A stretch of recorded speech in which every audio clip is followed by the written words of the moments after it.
Mother, man. With the blessings of the White Knight comes the murderous rampage you are about to embark upon on Murder, Metal, Mayhem. Spreading faster than a case of the clap in a trailer court. Able to shatter eardrums within a 666-mile radius. A podcast more brutal than all the rest. It's Murder, Metal, Mayhem!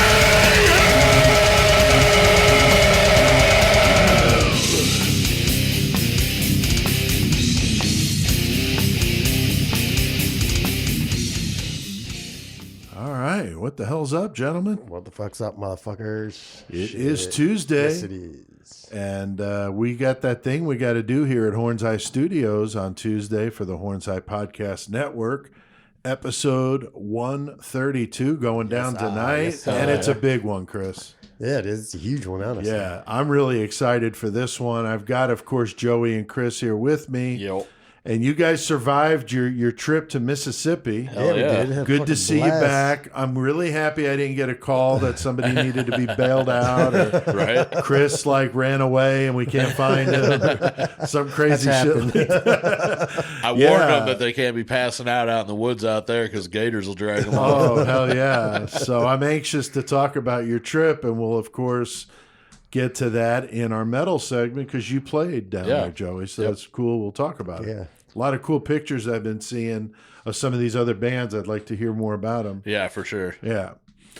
So what shirts are we representing today, Chris? I see you got your Murder Metal Mayhem hoodie on. Yeah, I got my hoodie on underneath that. I got my PDM contractor shirt on. Nice. I love wearing that shirt. Motherfuckers are like, why do you have a business card on your shirt? I'm like, it's John Wayne Gacy's company card. Right. But they're like, what?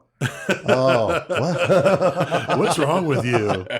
Yeah, me and Guillermo, when I interviewed him from Angelus Apatrida, we were joking around about how people look at you when you wear certain T-shirts, you know, and think like, man, when are you ever going to fucking grow out of that? You know, it's like, no, that just doesn't work. Me, right? Right. So, Joey, speaking of, you got a wicked-ass fucking shirt on. I do. I got the pustulated long sleeve shirt. Nice. I got this. Did you get that at Walmart? Yeah, special ordered. I got it from the guitarist Corey CB Ham. He is also the guitarist for Vituperate. Nice. And a bunch of other projects. He's a good fucking friend. But he hooked me up with this. But Pustulate, like, even before I ever met him, I was like huge on that band. Super fucking nasty. And then I met him and he like told me, I was like, wait, what? You were in Pustulate? And I was like, fuck yeah. Yeah, that's cool. Crazy. Yep.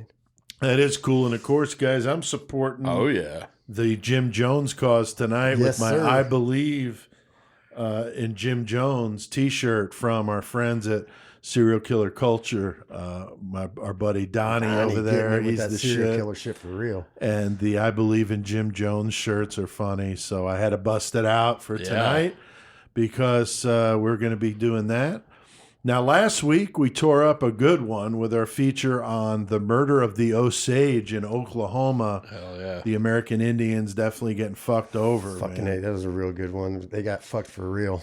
Yeah. I mean, all their money and a lot of them lost their lives. It's a very sad story, but one that we thought collectively needed to be told. So go check it out. Episode 131. Definitely a topic we wouldn't typically do, but man, there's so much murder and mayhem. It totally fits. And I think we did it justice. So go give that a listen. We had CK doing his feature on Primus, which was cool. That was dope. And we did our usual craziness for a really good episode. So go give it a listen. We were just passing 1,000 yesterday. So that's cool. So we're over that 1,000 hurdle, which is so funny because you know, with the Voice of Dread, you know, I'm seeing listens, but not nearly like these numbers, you know. But it's just funny how I remember our first episode, like 75 listens. Yeah, man, shit. That's cool. Like 75 people listen to that, you know, and now it's 1,000, you know. It's just really amazing how it's grown. But tonight, guys, we've been talking about this, Chris. He's had to have been in our top 10 of episodes we want to eventually do.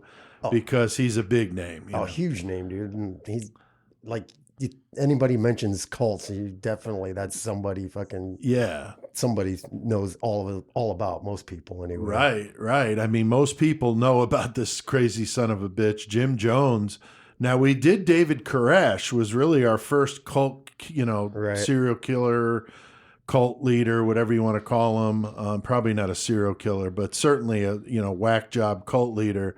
And David Koresh fit that to a T. The crazy siege on Waco. We covered that one. Yeah. But this time, very iconic name, like Chris said, when cults are brought up, Joey. Yeah. I You mean, talk about Jonestown. Yeah, Jonestown, the whole drinking the Kool-Aid, which we're gonna bring up, Chris. We're gonna make sure the record is straight. It was Flavor Aid, but I did read something that he held up a canister at one point as they sat in that pavilion, Right. and it was Kool-Aid. Yeah. In the picture, he's holding a thing That's of Kool-Aid. hilarious. See, I didn't But know all that. the wrappers they found were all Flavor Aid. Aid. So I always just said it because whenever his own fucking words when he was taking them around the he would say it. compound, he was like, "And we have our Kool-Aid here," Right, And I was right. like, "That's hilarious," I because think what that- it would be later, right. I heard somewhere that he did, like, during one of the test runs or whatever, actually did use real Kool-Aid Oh, too. sure. So. But at the same time, it almost falls into better fucking sense that he would tell them they're getting Kool-Aid and then But it's give them really flavor. just- Right. It's just like, Kidding. Suckers. fuck you, man. Take that Aldi shit. Yeah. So 1978 is when all this went down, and it's going to be a really good one. So prepare for a good episode. We got CK warming up, guys. He's all ready to throw down in the metal segment. He's going to be doing Saint Vitus Nice. or Vitus. I'm not sure you pronounce I that. always said Vitus, but that's Vitus. probably one of the bands I always said wrong. Probably. But he's doing that tonight. He's been feeling better, so he's been all jazzed up, running up and down the stairs there at Wildman. And who knows what we're going to get when Getting crazy, getting CK crazy. getting nuts. Also, killer cage match tonight, guys. Chris, got some listeners we want to say thank you to. Yeah, we do. We got the homie Roger Smith. We got Justin Morris, like a boss. And we got homegirl Rebecca Boomsock with the Yeah, numbers Rebecca's tonight. on there like every Hell yeah, time, dude. man. It's She's hard like- to beat Rebecca to the message board or the messages. We appreciate that, all three of them. We got a good one tonight, Joey. A couple of favorites. Yeah, man. We got Shoe Fetish Slayer, Jerry Brudos. Nice. And he's going to be fighting against Charles Ing. Nice. He likes to steal vices. He's just like the steel. Yeah, pack of gum, doesn't matter. Hell yeah. But yeah, Charles Eng, that sadistic motherfucker. And they got a couple of good objects to fight with and a variable to, of course, make it interesting. And we'll do that all in the Mayhem segment, so don't miss that. Also, we always thank our friends at Spellbound Effects hell and yeah. Art. So amazing. They've been a sponsor now going on 2 years. Tony Campagna's an animal. Love the art. I mean, the gore. He brings it. We got a new thing coming, Chris. I'm dying. Yeah, I'm curious To to know see what this fucking is. man, for real. Did you see the nightlight he did? It's a lamp, but it's got like a head split open. Oh yeah, I at the did bottom see with that. That the thing was monster. fucking sick, dude. Yeah, for a kid. I don't know if he was Yeah. goofing or what, but I was just like, holy shit. No, that thing was sick. Very sick. So, man, I'm dying to know because anytime I get a box in the mail from Yeah. Tony, I know it's going to be sick. So go there and check it out. Spellbound Effects and Art.com. Linking into it in the episode description. So go there, click, and buy some gore. And if you missed the last Voice of Dread I did with Tony, you can go listen to us talk about his artwork Yeah, and that stuff. was a good one. Yeah, voiceofdread.com and give that one a listen. Also, guys, got a new sponsor Hell that's yeah. come into the fray here. Rotten Cotton. Fucking A, Very, man. very cool guys there. We are working out the final details of exactly how we're going to promote them.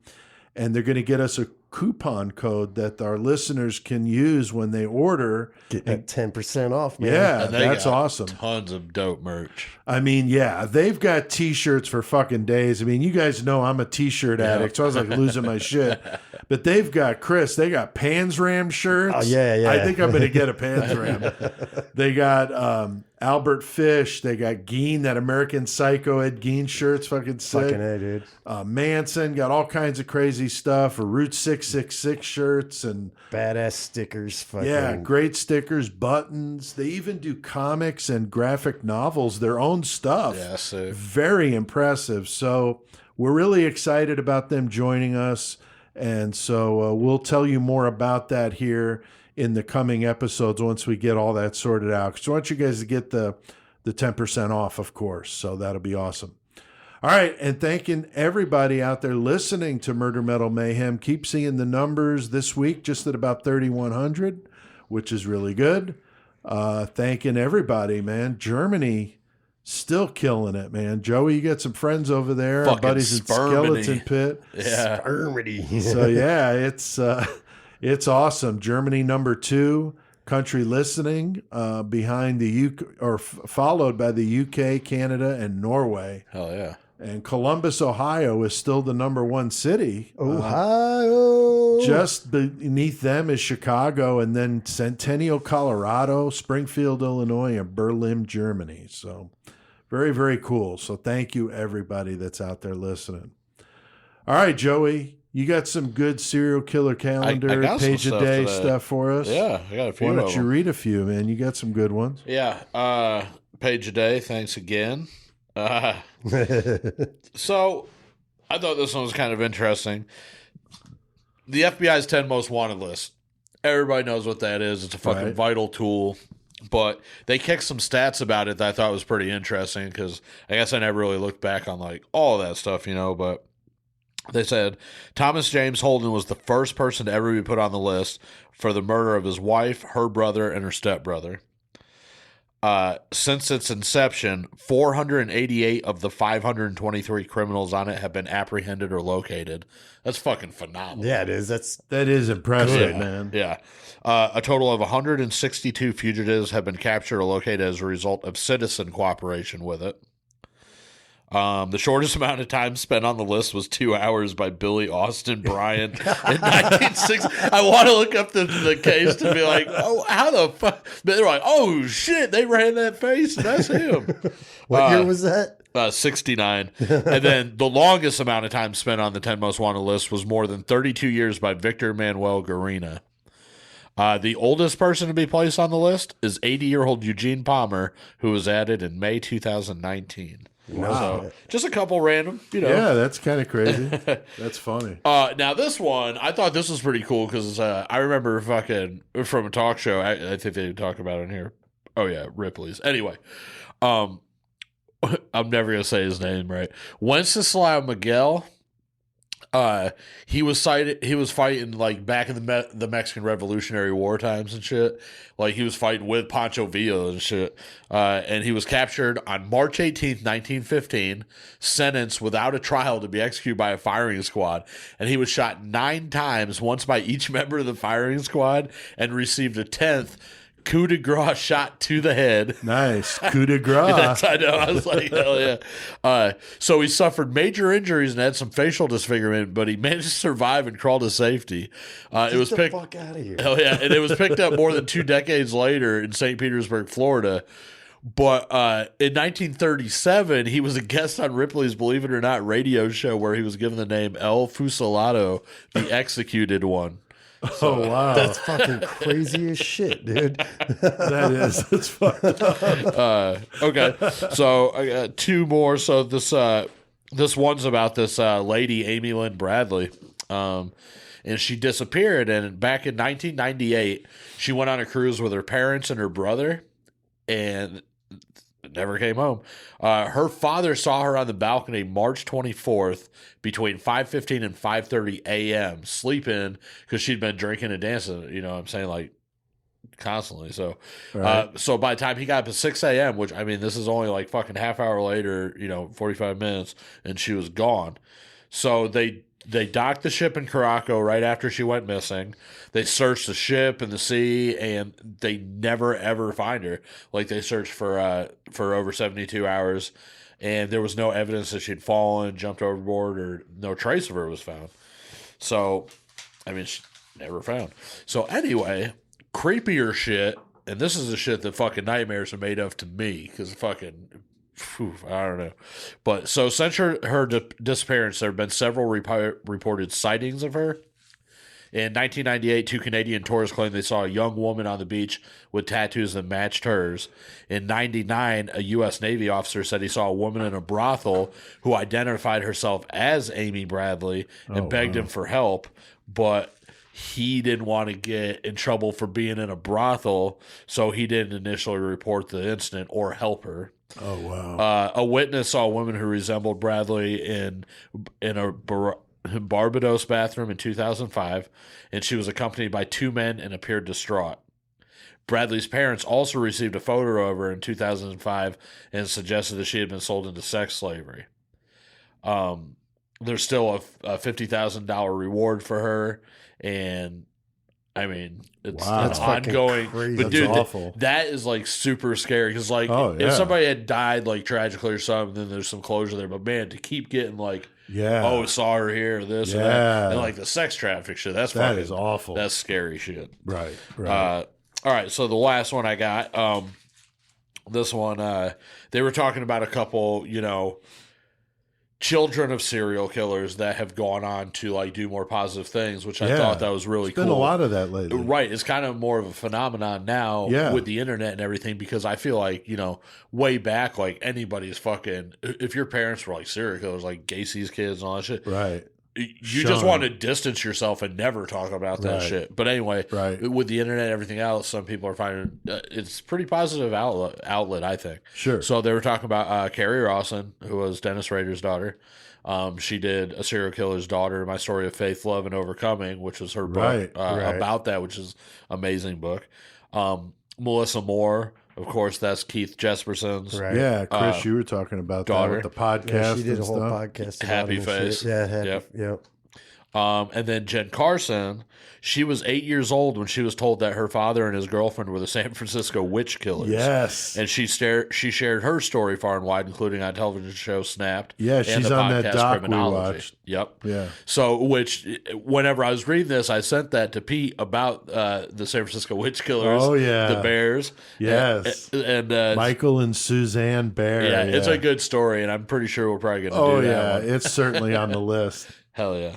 It's a really, really good one. So fuck yeah. So that was the page a day, man. Man, Page a Day so far producing 2. Yeah. The Feather Thief and the Bears. That is some good stuff. So hell yeah, a Page a Day. So that is a awesome new addition to the show. All right, guys. Well, we got a lot on our plate tonight. Going to be heading to a few places, Chris. Going to be taking a little tour of the world. Going to start here close by in rural Indiana to see what's up with this fiery new preacher who wants us all to commit mass fucking suicide. So, Chris. Fuck, let's get our murder on.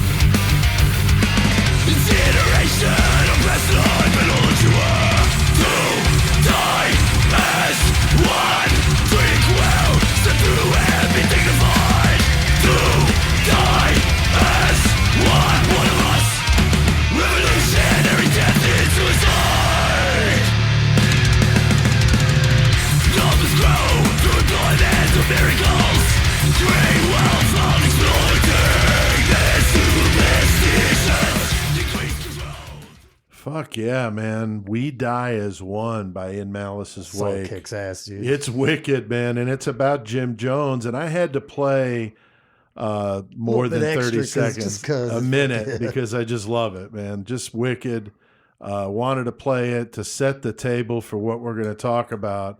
But yeah, those guys are badass. All right, tonight we are doing our feature on the crazy cult leader Jim Jones. His talent for making people believe in him was abused at the pulpit ending with the deaths of nearly 1,000 of his followers of the People's Temple in 1978. Chris, all these things happened when you were born. Man. What the fuck, dude? That is fucked up. And the reason I know that, not only because we've talked about it so many times, but you were born the same year Jenny was. Right. So I know that, that year. So it's just funny. It keeps coming up. It's a story that many of our listeners are probably familiar with. But we're going to take the story and do our own thing to it, Joey, some murder metal mayhem style to it. It'd be pretty cool if I was conceived when Jonestown happened. Yeah, I right. should look into that. I was born in 79 in May. So Okay. It's possible, right? So you get yourself something cold to drink or bust out some smoke, whatever it's you want to do, and get wild. So, Chris, what is it about the Jim Jones story that you think resonates with so many true crime fans? I think mostly it's just like how he had his charisma or whatever the fuck he had to make so many people follow him. It just intrigues people To that extreme, what too. the hell did he have over the minds of these people, basically? Right. And the sheer number of people as well. Like, Oh, yeah. it's insane. Yeah, I mean, we know of others, the Heaven's Gate and some of them, with a handful of people, but Right. this is 909, man. That's fucked up. It was also one of the first times that people were able to see it on television. And Yeah. That's a good point, dude. Yeah. people were glued to their TV over that shit like Oh, we yeah. were for 9/11. Oh, sure, for sure. Now, Joey, this one has been on the list for a while, but it takes us time to, to do these. We don't like doing the big name ones all the time. We like the obscure. Oh, yeah. But how stoked are you? We're doing some Jim Jones tonight, some cult leader craziness, man. No, I fucking love the story of Jim Jones. This is one that I've looked into so much that there was very little notes that I needed to grab for it because I'm like, okay, I know this story pretty well. Yeah. You always try to find some newer stuff, but because it happened so long ago, because there were so many accounts, pretty much the story's been told. Right. There haven't been like very many developments or anything because it basically ended in everybody dying. Right. The people that did survive have now been old enough that they mostly passed on. But I mean, the story is going to be timeless and interesting to anybody. Oh, yeah. Yeah, for sure. The one that really hits me with this is the whole kids thing. Oh, I yeah. mean, when you for got real. 300 and something kids dying like that, that is awful. And if you listen to the video and you yeah. hear him in the Yeah. background, and it's fucking. It is. It's tough to listen to it, man. A third of the 900 died were kids, and horrible that their parents are right there with them. Like holding them and giving it to them. Yeah, I mean, that's just unbelievable. You see all those just horrifying pictures of like the family, the husband, the wife, and a little kid like huddled together dead on the ground from drinking this shit. I mean, just unbelievable. And to think of 1,000 people, I mean, it's staggering. I mean, the pictures didn't even look real with all the bodies. No, not at all. They even said when they flew over it, like, that's not what they thought looked it like was. trash. Yeah. Yeah, like after a concert or Yep. something. That's what it looked like. I have to say, if religion is your thing, that's cool. In this story, religion is really not the problem. The problem is blindly following a fucking maniac like Jim Jones. And, just like people followed Hitler and Chairman Mao and Mussolini, I mean, these fucking tyrants, I mean, this shit doesn't end nicely. I mean, everybody's usually dead or permanently fucked up when all this is said and done. So I think we're going to see the same tonight because I'm sure even the survivors have never been the same after going through something like that. That's heavy stuff. Yeah. For sure. Now, Jim Jones was born in 1931 in Crete, Indiana. Not far from where we are, I guess, in the next state over. Yeah. On the other side, though, almost on the Ohio line. About middle of the state on the eastern edge where Indiana borders Ohio. Small unincorporated town of about 4,500. I was surprised there was that many of them there, but Yeah, right. I'm gonna have to because see it where sounds that like a is really tiny town. and like reference if I can go see it sometime. Yeah, it's That'd like be- It's like due east of Indianapolis. Yeah. Just straight out, like you're going on to Ohio from there, is what it looked like to me. He is their claim to fame. There's nobody else from Crete, Indiana that outweighs I Jim just saw that like Jones. nobody else. Yeah. His dad was also Jim Jones, and he was a World War I vet, permanently disabled from it. His mother, Lynette, was Irish and Welsh. Jones would claim he had some Cherokee Indian in him from his mom, but a cousin of him would say that was bullshit. But I mean, honestly, when you look at his facial features and he's got a darker complexion, I mean, I could see it, but I could too. I don't know. I'm not sure. I did see that his childhood was pretty bad. Like I said, his dad was injured. He couldn't work. So his mom's working all these factory jobs. In those days, man, that was some That's rough brutal shit. Like they didn't have any of the safety shit we got, No. which we talked about before. Yeah, like 10, 12-hour days in the fucking hot fucking foundry work. I mean, brutal stuff. So his mom is, struggling. They're barely getting by. He's living in a fucking shack literally with no indoor plumbing. So he's just roughing it. They wound up moving during the Depression to Lynn, Indiana, which is the town next to it, I guess. Parents pretty much ignored him.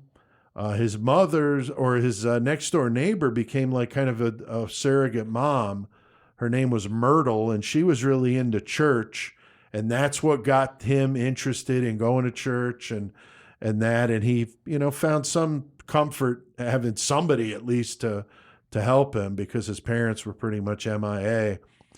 Early on, he realized that he had a thing for preaching to other children. Yeah, they'd have these kids in a barn or whatever, doing funerals for Yelling. dead animals and Hell shit. yeah, he was all about that shit. And locking, he wouldn't, even then he wasn't Wouldn't let letting him the leave. kids fucking leave his shit until he was done.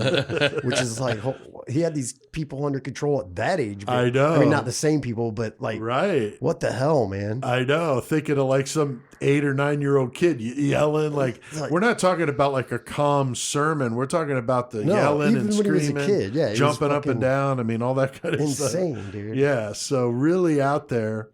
But it is a sad story because some of the docs I watched had interviews with friends that he had growing up, and it sounded just so sad and pathetic, Right. man, So I think, honestly, he wanted to create a family that he didn't have, you know, Oh, yeah. because he didn't have one other than Myrtle, his neighbor. I mean, he had nobody. Now, Chris, some people don't know how obsessed Jim Jones was. And I was, quite honestly, I was surprised when I found all this out, that he was obsessed with Hitler, Stalin, Karl Marx, Mao Zedong. I mean, these are communist leaders, murdered millions of their own followers. I mean, I did not realize he was that obsessed with that. He read a lot of the communist books and shit. So I feel like he just took that and rode with it, and this is how it should be. Yeah, but I don't think a lot of people, I know I didn't. I thought he was just some wacky preacher, but this Right. is a dude driven by some really sadistic Socialist- shit, Yeah, the socialist way or the communist way or whatever. Yeah, I mean, to the extremes with Hitler, Stalin, Mao Zedong. I mean, these all people killed millions of their own people, starving them to death. I mean, brutal shit. To me, this was probably the number one thing that I learned. I do learn a lot when we do these. I know we always talk about how much we learn from each other because we all have a lot of experience with this stuff. Some of us know more about one than the other, and we always learn. But I got to say, this one, I think I learned the most about the feature was when I really dug into it, because I did not realize the depth of these complete megalomaniacs that he was obsessed with as a young kid up until the end. Yeah. So really fucked up.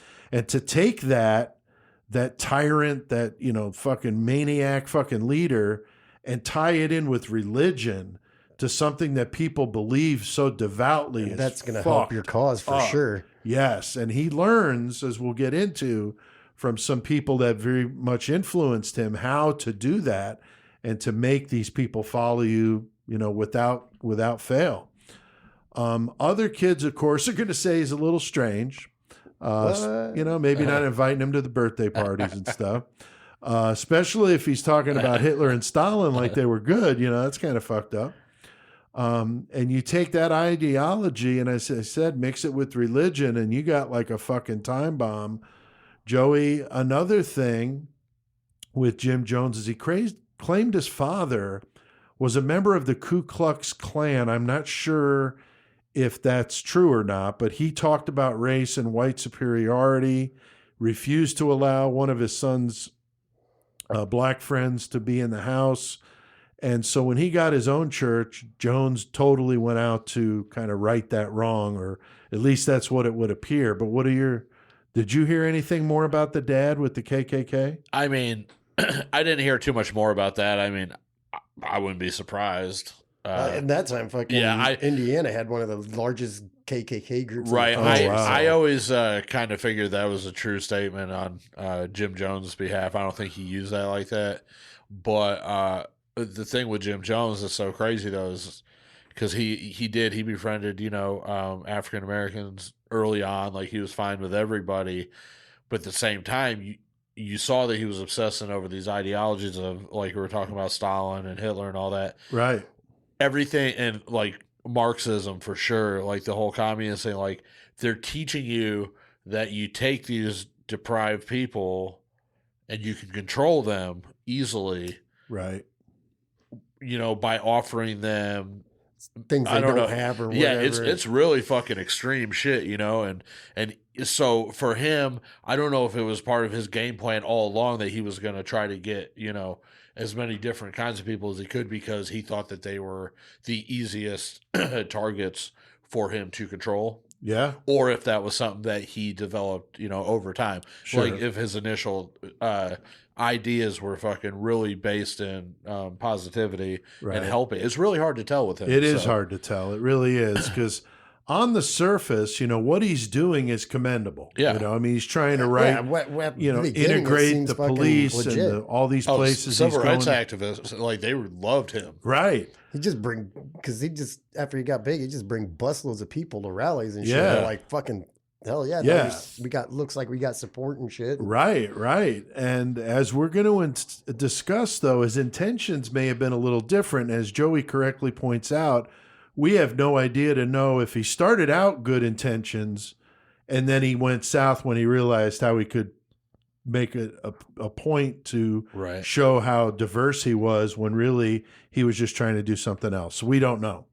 But he definitely goes south and overplays this whole thing, in my opinion. But when he gets his own church, he's got, obviously a lot of diverse people following him. So his parents wind up separating. Jim goes to live with his mom. He didn't have anything to do with his dad. Him and his mom moved to Richmond, Indiana, where Jim would graduate with honors from high school in 1948. So good student, did good in school, smart kid, seems to have some charisma, of course, with the preaching stuff. He winds up marrying this nurse who seemed like a pretty good person, Marceline Baldwin, 4 years older than him. They get married in 1949, despite her parents being skeptical of her marrying someone younger. I think back then that was probably a little weirder for a female to marry a younger. Right. I was just going to say the other way around, not as much. Right. But yeah. So they didn't like that too much. But he wins them over, Chris. He's got that charisma, that skill. Maybe he did some jumping and fucking faith healing in the living room. I don't know. But they finally let in, and they moved to Bloomington, Indiana. So they get married, moved to Bloomington, Indiana, and he attends Indiana University and was very impressed. He saw a speech by Eleanor Roosevelt that talked about the plight of the African Americans, and that got him really fired up. 1951, they moved to Indianapolis. Jim is taking night classes until eventually he gets his degree in secondary education in 1961. So it took him a while, but he's going at night, working by day. So getting them degrees. He was. Chris, he's while he's in Indianapolis, though, he really gets into the communist movement. Right, yeah, that's what I saw about the rallies, with the fucking going to the rallies and just helping out the communist movement as much as he can and showing all the support. Fucking yeah, like you said, showing up with busloads of people. He was getting big crowds. So yeah, like people really liked him. 3 Greyhound buses just loaded with people and shit. Right, and they travel all over like that with Oh, bus yeah. is just fucking packed full of people. Right. And this guy's 20 years old. I mean, Yeah. it's pretty crazy, man. He's 20 years old. He's attending these rallies. Remember, there's a lot at this time, very far left movements in the 50s and 60s that were really into the communism thing. You had Cuba, you had back in the Soviet Union days, you had a lot of that stuff permeating into the far left peacenik types that were really, really into some of that stuff. He was really into the issues of the time, just like everybody else. He was really into the McCarthy thing. That would be actually an episode that would be interesting to do, because he got kind of, from a book I've got on him, kind of a bad rap, that he was right on a lot of his accusations, but they made him out to be like a kook. And he's always been thought of as being a kook, accusing people of being communists, but there was more of them, I think, that were correct than that were incorrect. But nonetheless, he was really into that kind of stuff. He wants to show his support of communism and Marxism, but he didn't know what to do. But then he realized he could do it through the church. So that's kind of where that switch went off.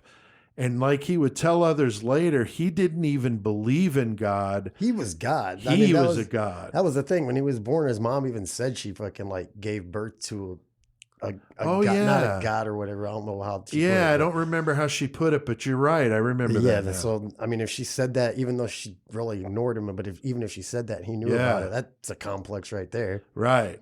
So very twisted outlook on things. And Joey, it's crazy to think that an obsession with communism and then merging it with religion, I mean, pretty radical stuff, and a good way to hide it, because it looks on the surface like it's a church, it's a preacher, he's preaching, but he's actually pushing some pretty radical communist type stuff on his believers, which is fucked up.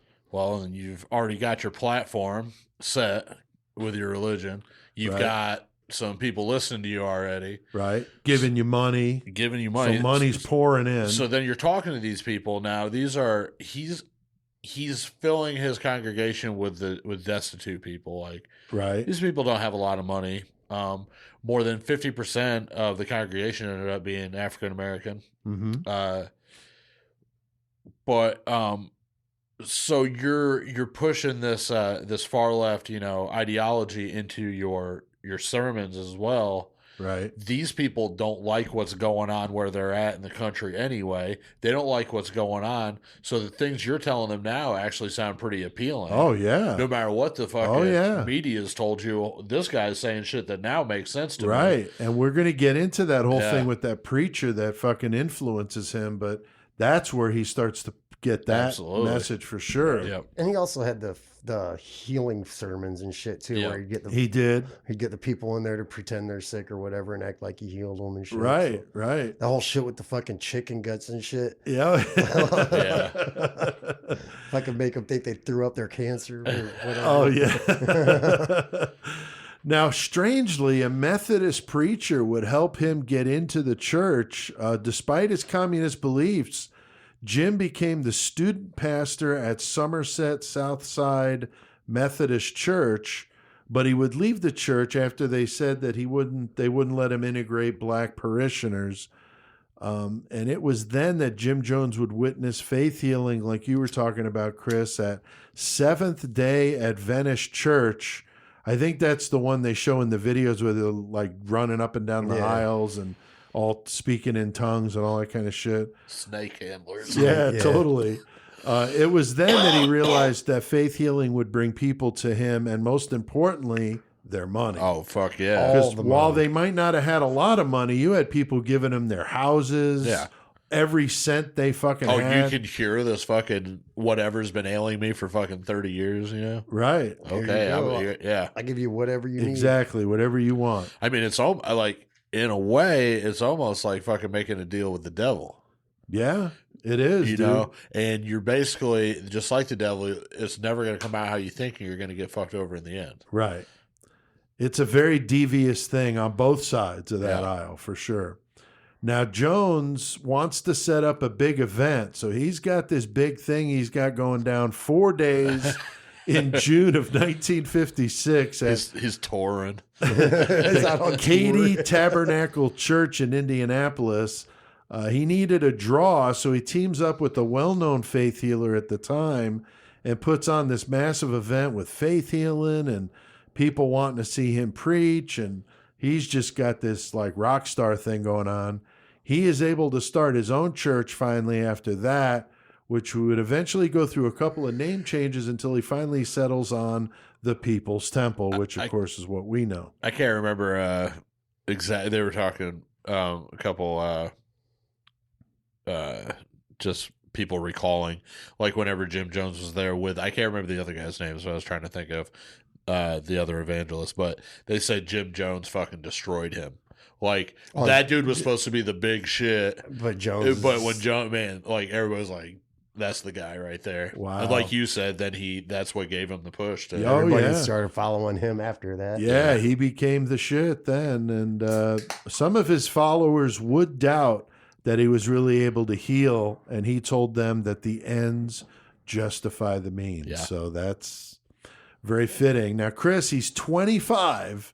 He's got his shit in line. He's got people lining up to be in that People's Temple. Dude, like literal lineup. It went from like 75 to like hundreds in like a couple months or some shit like Yeah. that. Like really, really fast. So he's got them coming into him and he's getting what he wants pretty much. And like we said, everybody's giving him their money and Yeah. he's basically distributing it to everyone equally, whatever. Right, right. He's got his people coming in for sure. Yeah, he does, man. Now, Joey, he continues to study Hitler and people like that. But now we introduce a new part of this equation. And this is another one of these things that I knew nothing about before I started researching this. A guy by the name of Father Divine. hell yeah. He's a black preacher who believed he was God and considered to be a cult leader at the turn of the century, so way before Jones. Jones is really starting to take pieces of these various leaders and kind of merge them into what he becomes, Yeah. which is scary given the people he's admiring. Oh, absolutely. And I mean, scary considering the people that he's studying and scary considering the time that he's in. Right. It was the same thing with Manson a little bit because Manson was able to tell those people that the race war was coming and he was filling their heads with that shit at the exact same time, basically. Right. I mean, earlier, but you know what I'm saying? Oh, totally. And those people were eating that up because there was a common fear that they could realistically see might happen around them. Right. So Jones is doing the same thing, and Father Divine, his teachings are basically like, okay, you got your congregation, you find that one thing that they all fear, and Right. that's what you use, and Right. and you can control them, Yeah. and they will be, you know what I'm saying, they will always do your bidding. Right. Like Father Divine was super militant, extremist. I don't know. Like that dude, I couldn't even imagine. Like I only read a little bit about him, Yeah. but everything that I saw about him seemed to be like, Oh, man, yeah. way ahead of his time, I guess I'd say. Yeah, I watched the documentary about it. It was pretty fucking frightening, Yeah. man. He was definitely way ahead of his time. He would also, use race relations. Of course, he's black, but he's got a lot of white people in his congregation as well. So Yeah. he's using it kind of in the reverse. He marries a white woman from Canada. So he's very controversial and way before this at a time when that definitely wasn't cool with most people. But it makes you wonder if Jim Jones really wanted race equality like he claimed when he could use the entire racism issue as a common enemy, as you Yeah. just said, like Father Divine taught him, to rally behind a common enemy. So he did meet Father Divine more than once in the 50s, and he told him it was also okay to have sexual relations with his female followers to, quote, bring it to the surface. Yeah. So he gave him the green line. Jim Jones is putting all this together. There are a number of striking similarities between what Jim Jones did to the controversial Father Divine. I was shocked. I never even heard of this dude before, but definitely pretty fucked up. And it really does make you think what his true motivation was, whether it started out good Right. and then got warped or what happened. But Chris, I thought it was funny with all this shit going on. Jim Jones is selling monkeys door to door, as if this story didn't get weird enough. Yeah, I mean, fucking what was up with that? He wanted to sell monkeys, I guess. I don't know, but that's like literally how some people, one lady for sure, definitely, that's how she came to the fucking People's Temple. Like, she Right. had a monkey, and it's fucked up. I guess the monkey hung itself, is what I saw in the documentary. Really? Fucking crazy. Yeah, they said her monkey hung itself. She wanted another one. Oh so my he's like, well, go God. talk to Jim Jones. He sells monkeys. But yeah, I was like, wait, the monkey fucking hung itself? How the fuck? She probably had on a leash or something. Some Got shit in a tangled ta- up. yeah. I mean, that's the only thing I could think. But they said that, I'm just like, Monkey's tying a what? noose. Like, Right. That's what I'm Like thinking. a fucking Like Owen and Wolf cartoons and shit. Like in the cell, man. But Wow. yeah, but that is fucking weird. Just randomly just selling It monkeys. is. Like, It is. I was watching. I was like, "What?" Did I just rewound that to see? 1960, the mayor of Indianapolis would appoint Jim Jones as director of the local Human Rights Commission. So he's got some legitimacy. He's got some people in his corner. The mayor of a major city. He's in tight with the NAACP and the Urban League, which, of course, are organizations that help blacks get equal rights. He would also insist on being in the black section of the hospital and emptied the bedpans and made the beds of the black patients, which, of course, is getting him a lot of attention. That's why I keep thinking that a lot of this, just so he especially now, is just to really make sure he gets on the news. oh yeah, he's laying a foundation. He's at everybody's dinner table. Did you hear what that son of a bitch did? You know, that kind of stuff. And people are fired up, especially if you're in the middle of a KKK dominant Headquarters, area. basically, You know? All the while, he's pushing for his congregation to be militant. He spends a lot of time racially integrating churches, restaurants, police departments, and other places. So again, on the surface, seems like a guy with some great intentions, but like we'll discuss next week when we get into L. Ron Hubbard, if you want to, you got to wonder if the financial part of this is what really drove it home, or was it truly an I think, inspiration after from he God or fucking- whatever? I think that's always a part of any religious drive. I think so too, man. Well, Joey, I mean, what do you think? after he saw fucking...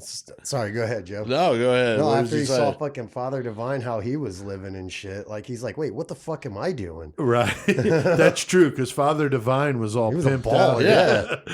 I mean, he knew what he was doing. Father Divine was like the man he'd been doing, like he said, since quarter of the century. So by that point, he's like, oh, I'll show you how to fucking hustle these motherfuckers, you know? Exactly. Um, Exactly. And for Jim Jones, like, man, it's really hard, like you said, to factor where he was really true with his shit and where he wasn't. Because even up to the end with his fucking, the video recordings and all that shit, man, he makes you believe that he's like really loving all those people and everything else, Yeah.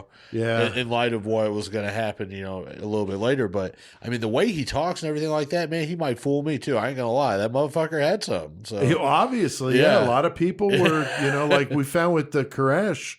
We did that episode. You got lawyers, Yeah. doctors. I mean, Yeah. these are not stupid but at the people. same time, he's going around and helping more black people get into the police department, get into community areas and things like that, and then going home and fucking just totally reading some Hitler shit. Yeah, right? Like, Right. what the hell? And that's like, It's what fucked the up. fuck is going on It's here? a weird combination. That's what struck me as so odd in all this. He does get a lot of backlash. Again, I think that's what he was going for. That gets him more media. Yeah. There were those who just didn't like him integrating. And of course, it's a turbulent time with a lot of racial tension. We've covered plenty of cases in this time period. They painted swastikas on his church. They put fucking dynamite in the coal pile at the church.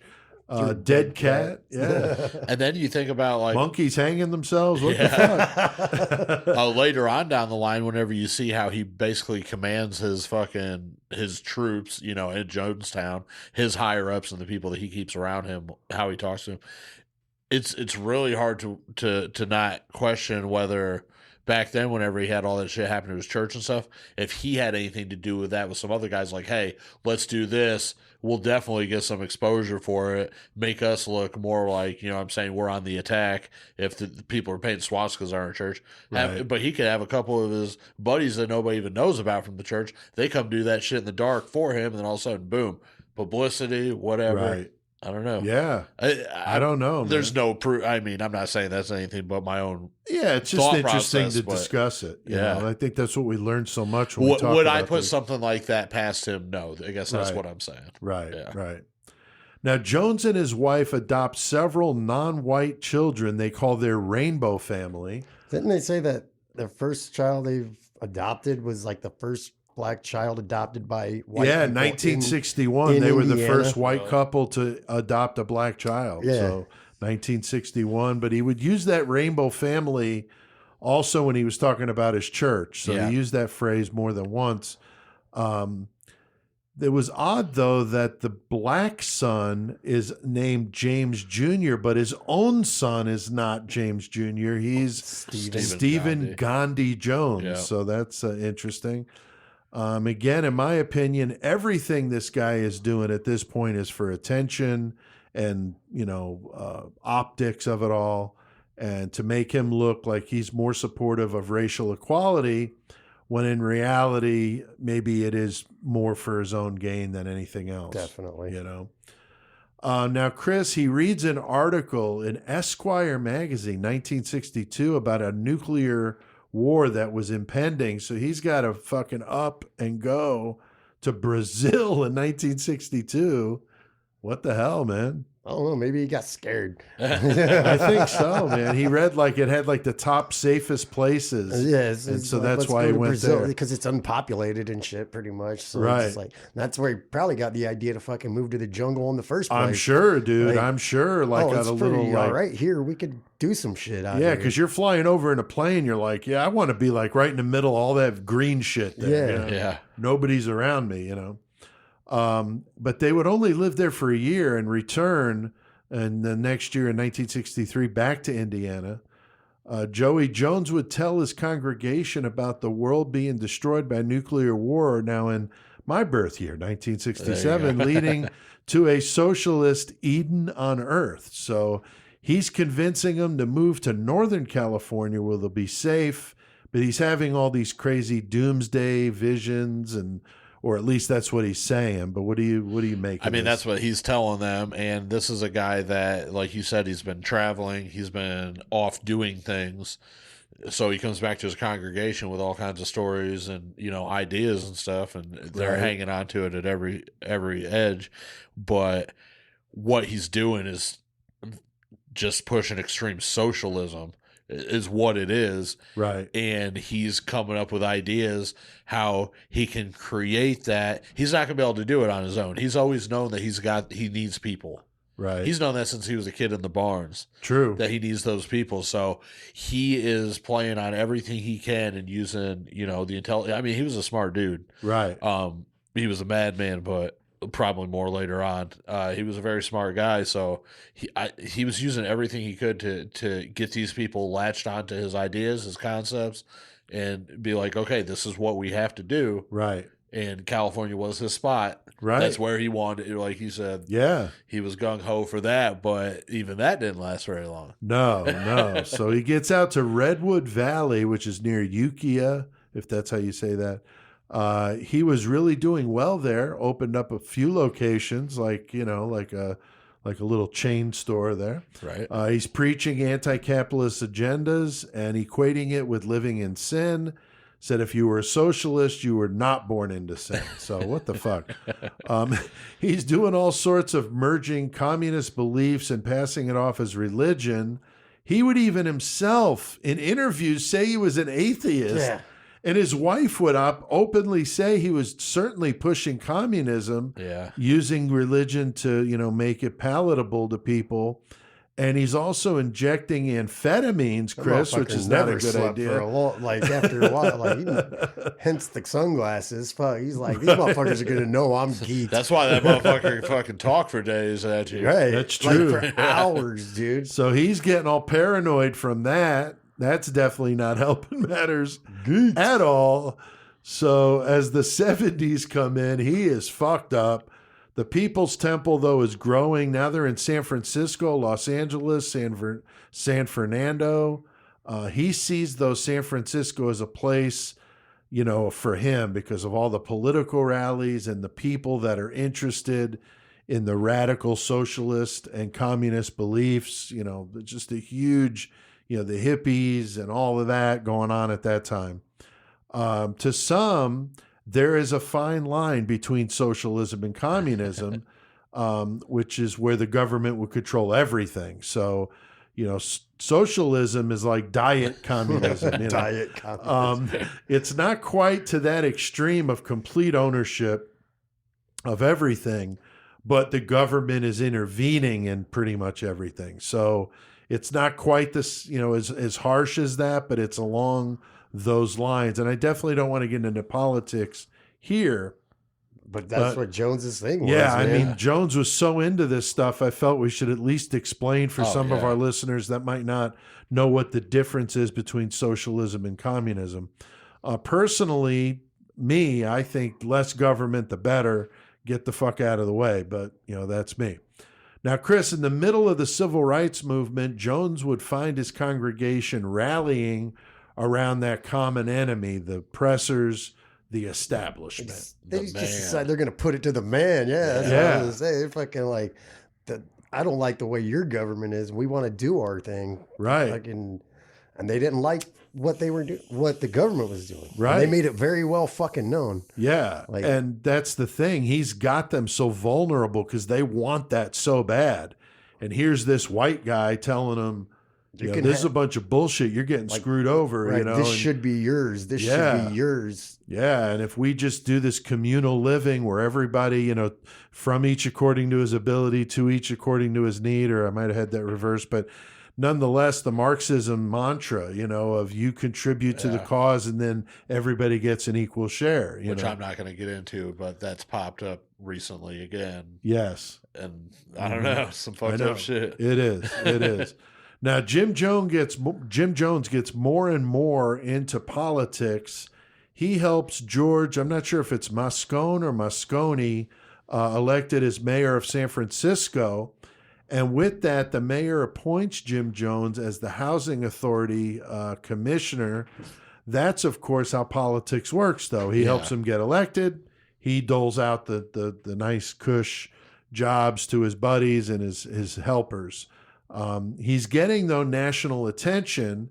He's meeting privately with fucking, at that time, vice presidential candidate Walter Mondale, who spoke very highly of him publicly about Jones and the People's Temple. And then this one blows my mind. First Lady Rosalind Carter, who, of course, Joey, pictured with another, with Gacy. She spoke very highly of Jim Jones. So, boy, you get a fucking second guess. That's two fucking maniacs that she was fucking buddy with. Yeah. But more so with Jones because she communicated with him frequently about Cuba, another hotbed of political fucking bullshit at that time. Oh, fucking insane. Fucking. Yeah, Castro and Che Guevara and all that bullshit. The summer of 1977, an article was going to come out. Now, this is getting him kind of fired up. The San Francisco Chronicle, very unfavorable to Jones and the People's Temple. And the former members now are claiming sexual abuse, verbal abuse, you know, being forced to stay.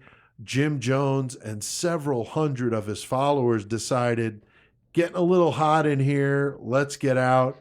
And Chris, they decide to take a little trip. Gotta go. Gotta go. They went down to Guyana, so down to South America. Fuck yeah. It would be Jonestown that Jim Jones would build as his socialist paradise. His members giving him all their money. They stay and commute with Georgetown, too. That's right. That's right. You know, they're contributing all their money, and then he's doling it out and feeding them and everything else. They clear out this fucking area, Joey, of the jungle, and they're building fucking housing and everything, ridiculous. Man. I mean, they went down there and fucking, you know, just got that spot, and they were like, everything they did, it was DIY, did themselves from the ground up. Yeah. And it ended up it was fucking impressive. I It mean, I really thought was so. like, it Yeah. really was impressive going out there and clearing it out the way they did. Yeah. I mean, they I- made sure that they had clean water, and I mean, they made, I don't know, they were very smart about some of the things they did. Right. The Goddamn, idea they of worked what so hard. Yeah, and the idea of what they were doing, like, definitely could have been a positive outcome. Yeah, it sounds good on paper, but Yeah. usually this kind of shit, it just Right. because of somebody like him running the show, fucks the whole thing up. exactly. Yeah. And not Because to he's more of mention, a dictator, dude. oh, for Oh, sure. big time. And not to mention, the people of Guyana did not like them there. They Oh, didn't sure. like him or his fucking. I'm sure. They thought that he was they thought they were a cult. They didn't consider them a religious group. They Right. considered themselves a cult, or them a cult from the get go. Probably not like every single person, but they didn't like the things that they were talking about. Interesting. Yeah, so I mean, Interesting. you put yourself in a place like that, and that's cool because you're not really like crossing too many boundaries, but you are associated with some of those people from there. Well, sure. Especially Jim Jones himself. Right. Maybe not so much the people, but I don't know. I just saw a few, accounts from people talking about what they really thought about them being down there, and Right. that was pretty much the fucking consensus. Oh, I'm sure. I'm sure. Now, another thing, he's continuing to abuse drugs, Yep. having a hard time hiding it. So, like you said, Chris, get the shades on like fucking Right. Corey Hart. Especially in Jonestown, where they're around each other now constantly. He begins to preach translation, which is where the People's Temple in Jonestown would commit mass suicide and move on to another planet and live blissfully. So, according to a few survivors of Jonestown there wasn't that many. Right. Jim Jones would do several trial suicides where they were given something Right. to drink, like we were talking about, Chris, a little Yeah. Kool-Aid. And they'd all drink it and shit, and fucking. Then He he'd would be like, tell "Oh, them there's it was poison in poison. that," just Yeah. to see their reaction, how they and some people would freak out, other people would just be like, "Okay, whatever." Right. That's super weird. It is fucking weird. He would let him go for like an hour or two before he would tell him it was bullshit. He would call these drills white nights. Not sure what was up with that. And he would call them to the pavilion at all hours of the day and night to listen to these drug-induced fucking ramblings going on and on. And And that's on. after they were working all goddamn day too. Right. Like they weren't. Yeah, they going to weren't bed lounging after out work, like him. fucking- And you got to think that he's fucking telling these people in his congregation, who, like I said, are over 50% African American, that the cops are the man, the government's the man, they're fucking Klan incarnate. And, Yeah, they're and saying- the Klan was always something like, he studied that too. Right? And to call it the White Knights Oh, yeah. are coming to get you. Like, I always thought that was Huh. like disguising the government as the KKK and Interesting. telling these people, and that's a fucking real fear right there. Yeah. Because the way they thought is that They were trying to exterminate. exactly, Right. and he had them believing that they could come through and fucking wipe out anything they wanted to, and Sure. they were willing to do that for people who were outside thinking that they were intended. Right. There was a claim that Jones made about the child of one of his followers, Grace Stone, and he said that he was the father of the child. The actual biological father was a member of the church, and he agreed and like signed off on everything. Yeah. It was like really odd, Yeah, I don't get it, dude. I don't either, man. He was not the only child he would supposedly have with one of his followers. Right. This would be another thing that he took from Father Divine, as we mentioned, who surrounded himself with females and was rumored to be having sex with a lot of them. And I read one or watched one interview where, this woman who seemed like enamored with him was talking about how wonderful it was that he had women in positions of this, and society would never let him. And like, no shit, he's surrounding himself with fucking women and coming Yeah. up with these fucking jobs for him to do, so they were around him all the fucking time. Right, obviously. He wasn't doing it to better the fucking women's rights. I mean, like, he was doing everything but he was like sexually harassing Right, the fuck out of him. constantly. Like, yeah, like I just was like looking at this woman who looked like she had like dreads, pulled back at some like, yeah, man, you know, like Right. some professor of some fucking university somewhere. Like, you shut the fuck up. It's scary to think people like that are actually teaching fucking children. Yeah. But Chris, soon there would be more allegations of Jim Jones abusing his followers and not letting them leave. People are definitely getting concerned and they're wanting to fucking go check this shit out down there. Yeah, it's like there was like stories of like them actually putting somebody for punishment in like boxing matches with people that they have no way to win against. Right. And like Public shaming was a big public thing. shaming. Like one of the guys on one of the documentaries I watched was talk about one of those boxing matches. Said they beat this dude till he got knocked out. They threw water on him until he came to and then just started beating him again. Oh my God. They beat the shit out of him. Fucking. So yeah, and then back home, like people, the survivor, or the people that had left, and then the family of the people that were out there, like wanted some fucking shit to go, like wanted to check on their family, and they put, I can't remember the name of the group they called it, but yeah, they put it together to get with some politicians and shit to go check it out, see what the fuck's happening. Right. So, yeah, so thankfully they got something together. November of 1978, Congressman Leo Ryan from California went to Jonestown on a mission to find out what was going on. Several family members of the followers in Jonestown wanted to know for sure, you know, what the hell's going on.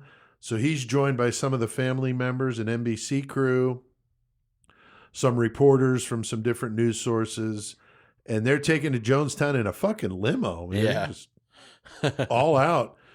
Jones did his best to make it look like everyone was happy, wanted to be there, and that those who wanted to leave, you know, obviously, you know, were afraid to say anything because they don't know what the fuck he's going to do to them. He was all fucking big on, you know, like we are talking about, he fucking wired up the whole fucking compound with speaker systems that he would play, you constantly. know. But also, he was very big into video back then, which was like newer. Oh, sure. But he would make videos of the congregation, and you know, it's always questionable if it's scripted or not because you watch some of them and they don't look, you know, distraught or nothing. And these people are giving accounts like, "Oh yeah, we're happy down here. This is the best thing that's ever happened to us." Right. And this is the stuff that he's trying to show, you know, back home to people's families and all that stuff. Right. I mean, he's slick with that shit. And I mean, especially back then because that wasn't like That's video. true. That's like, oh wow, that's believable. You Yeah, know? that looks real. Yeah.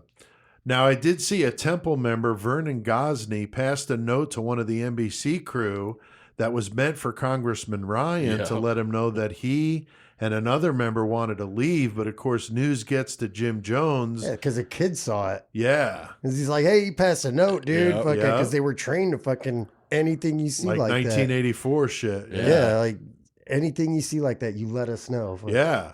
So the word gets to him and fucking something is about to fucking go down. Joey, the congressman, is attacked by Temple member Don Sly. Yeah. Cool name. I think he came at him with a knife, and nothing happened to the congressman at that moment, but it was obviously an act of violence, right? So whenever the whole... And he got blood all over him from whatever, like sliced his hand or whatever. Oh, wow. So they all took off, and they're going back to the airstrip, you know, and... Obviously, everybody knows that this fucking just happened. So Jim Jones is getting real fucking worried now because he's like, oh shit. Everything that he had tried to build up was just fucking destroyed. Speeding up now. Yeah. So fucking, now they're going to go to the airstrip. Yeah, at the airstrip, they got armed members of the People's Temple known as the Red Brigade. Yeah. That's very communist sounding for sure. At the direction, of course, of Jim Jones, opened fire on the delegation as they boarded two planes to leave Guyana. The congressman is among the 5 killed at the gunfire at the airstrip. So fucking brutal. And you can watch that. Yeah, that is harsh, man. Yeah. That's really bad.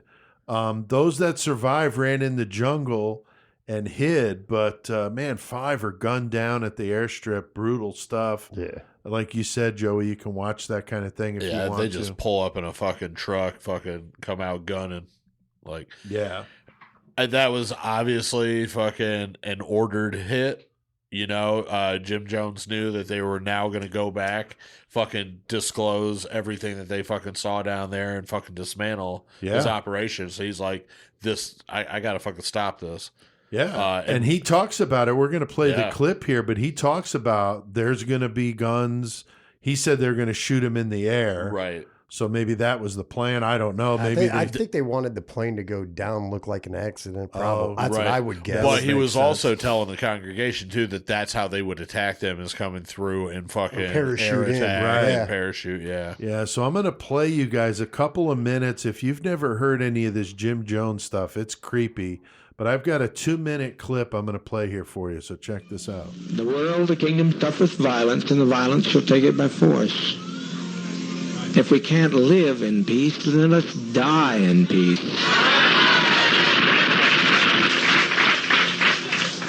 We've been so betrayed. We have been so terribly betrayed. But we tried, and as Jack Beam often said, I don't know where he's at right this moment. Where's Jack? He said, if this only worked one day, it was worthwhile.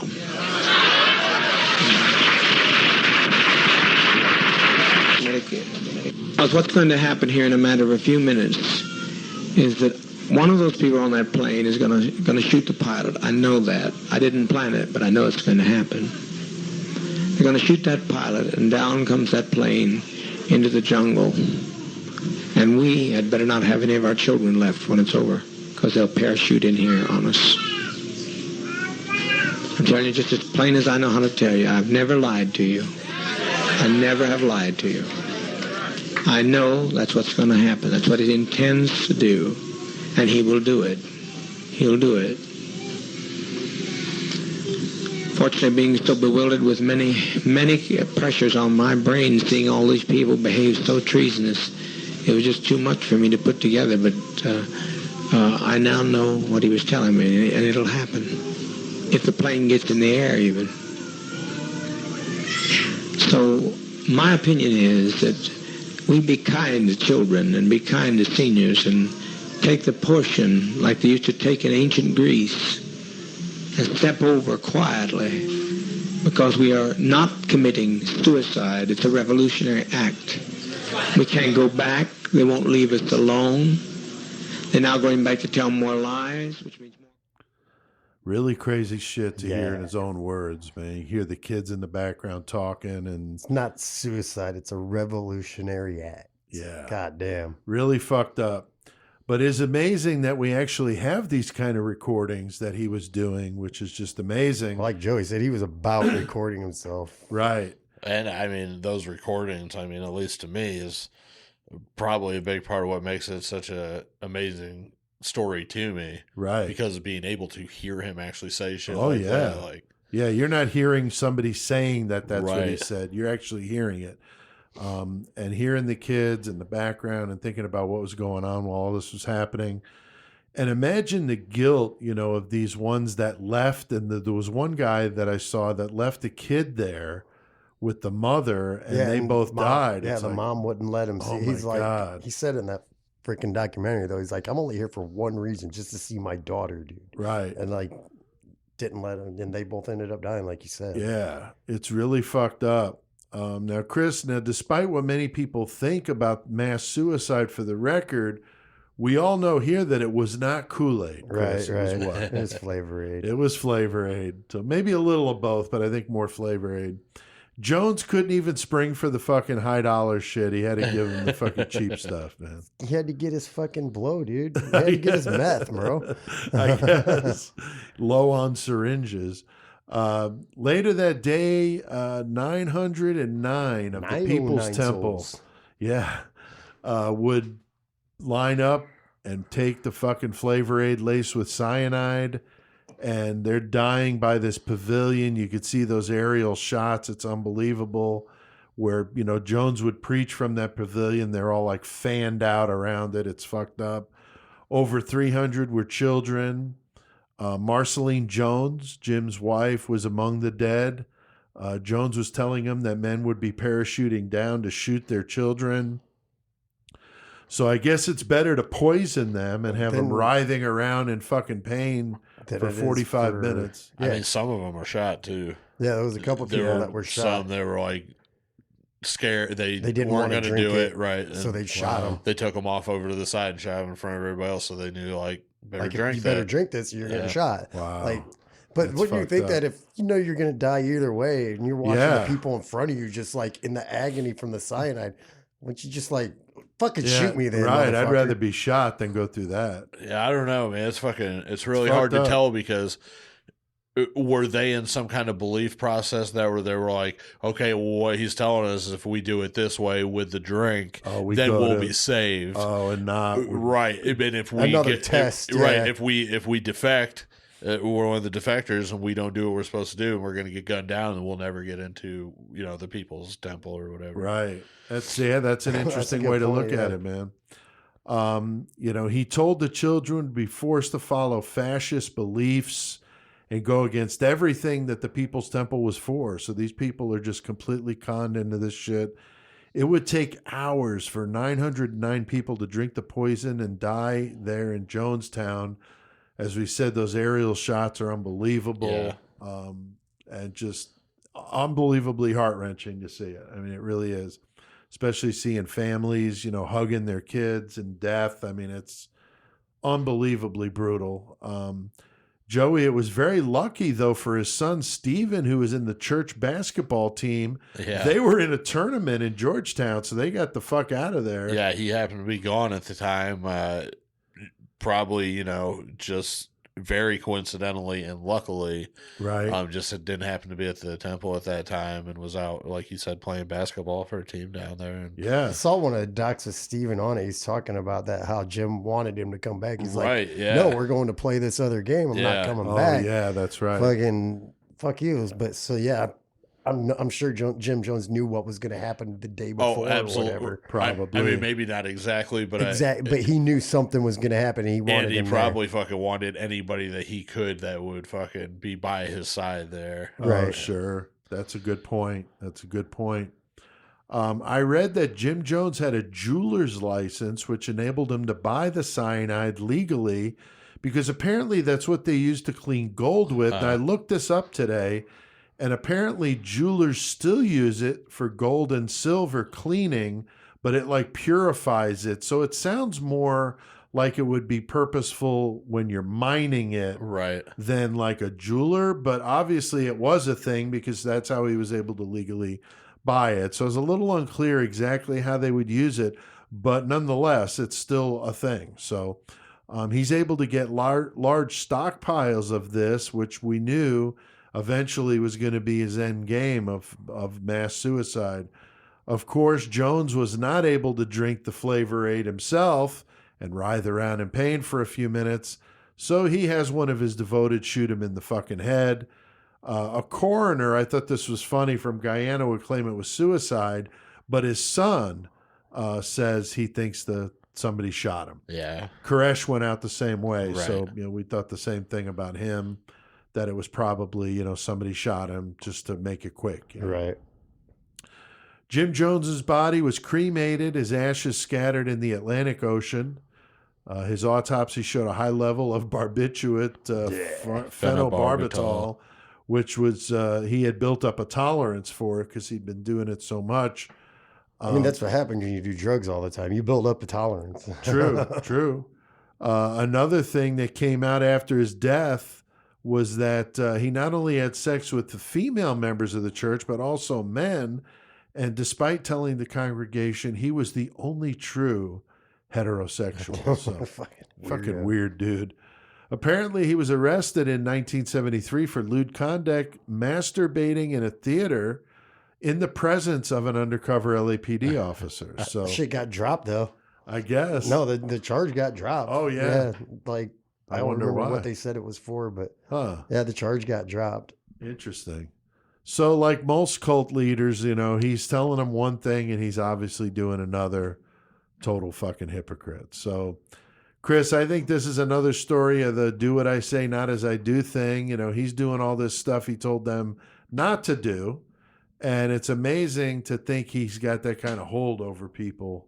Yeah. To make them follow him to that degree. Pretty fucked up. And like like you said, do it as they say, not as I do. Did you see that one documentary where the dude's talking about like Jim Jones came up to him and was basically like, if you want me to fuck you in the ass, I can do that for you. Like one of the guys, like for real, dude. Like he's like, oh wait, what? No, I'm good on that, but thank you. Yeah, thanks for the offer.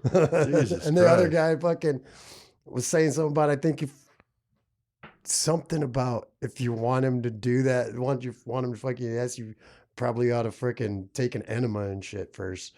Like weird ass shit. Oh, wow. Dude, like one of the documentaries I was watching today, dude, I was just like, wait, what the fuck, man? Yeah, I did not watch that documentary because I don't remember it. Or maybe I fell asleep. So fucked up. That's funny.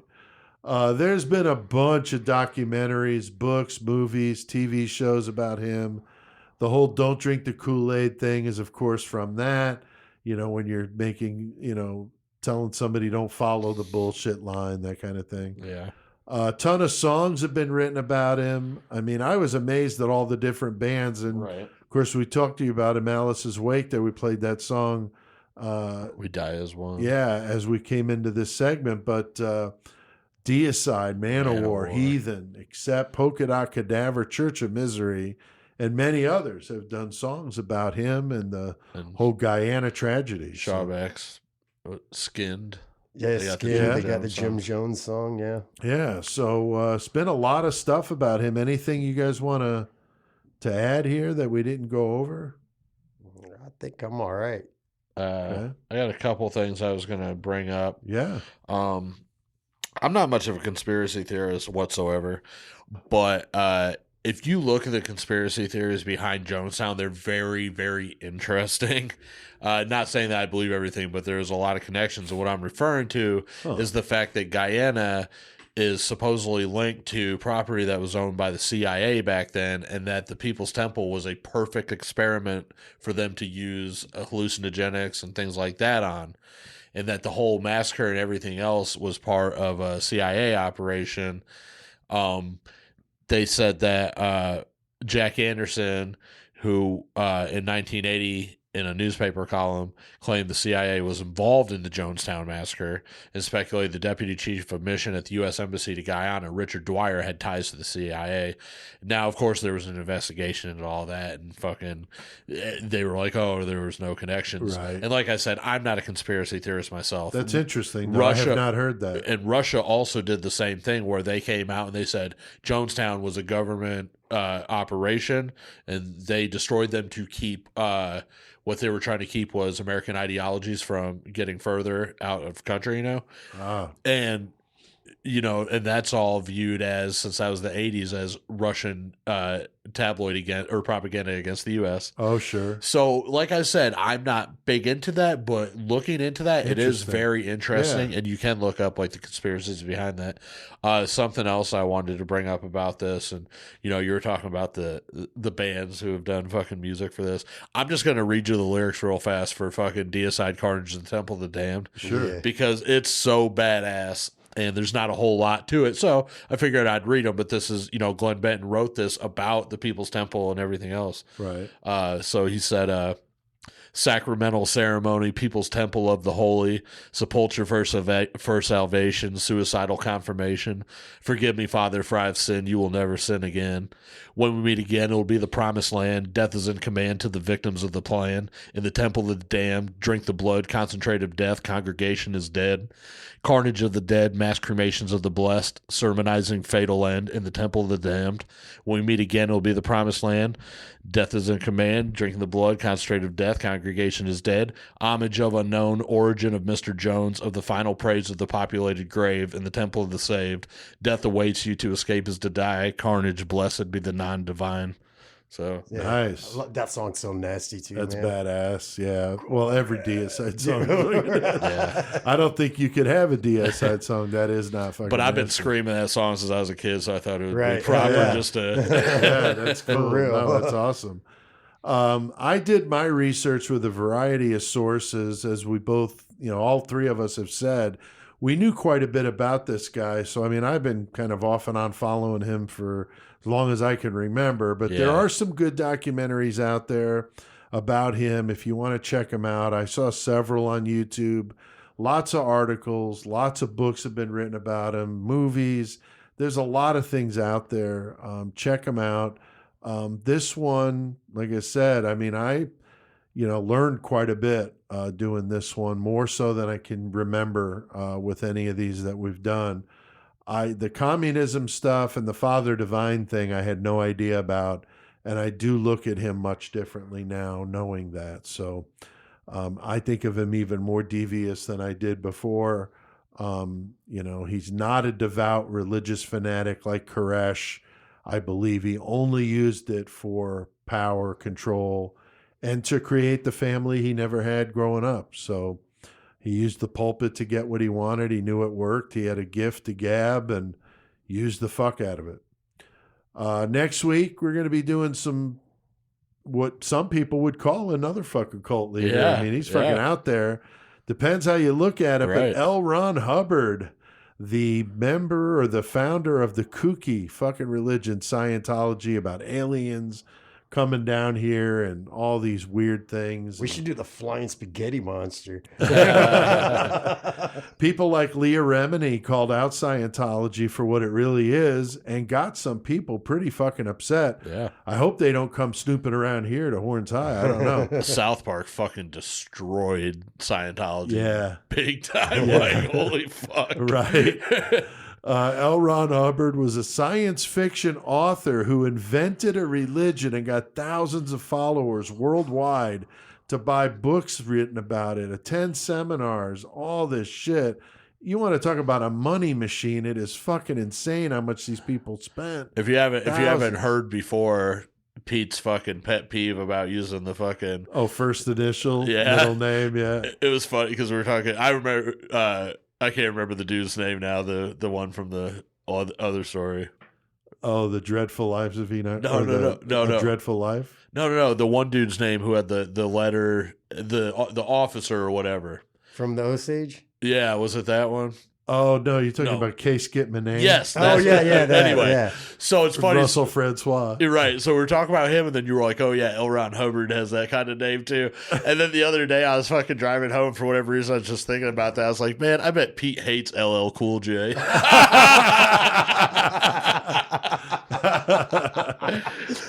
Yeah, I just don't know what it is with that whole first initial thing. And I was like, what the fun. fuck is the deal with that? That's funny.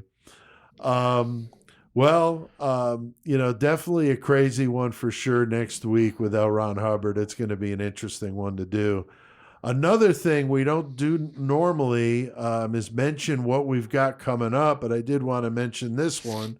Our 3-year anniversary, guys. Can you believe it? April 12th, our episode that week will be our 3-year anniversary, Chris. Hard to believe it. We've debated on the feature that we were going to do, and we talked about, should we do like a big name that we haven't done yet, like Geen or Holmes or somebody like that, or should we do another type of story? So Joey, what did we decide on? What did we decide on? To be honest, I think I fucking forgot. Starve Rock. Oh yeah, Oops. Yeah, no. It was really cool. Yeah, we want to do the Starved Rock Murders, which that's kind of local to us. Yeah, that's awesome because your guys' first episode was a local one, right? Well, we've done a few local ones, and not only that, this is a really good story to tell too. Plus, we had just did the Osage one, right? And so that's where that gets its name is from an American Indian situation. So there's like two sides to this because you have the Starved Rock Murders, which of course are the Native Americans getting pushed to their death, basically, to the brink, literally. But there's also another triple homicide involving some old women in Starved Rock State Park at the time. So, it's really interesting. It's a good one. It is. And what's cool is I watched this documentary about it, and they interviewed the author of the book about the Starved Rock murders, a guy by the name of Steve Stout. He's a former newspaper columnist.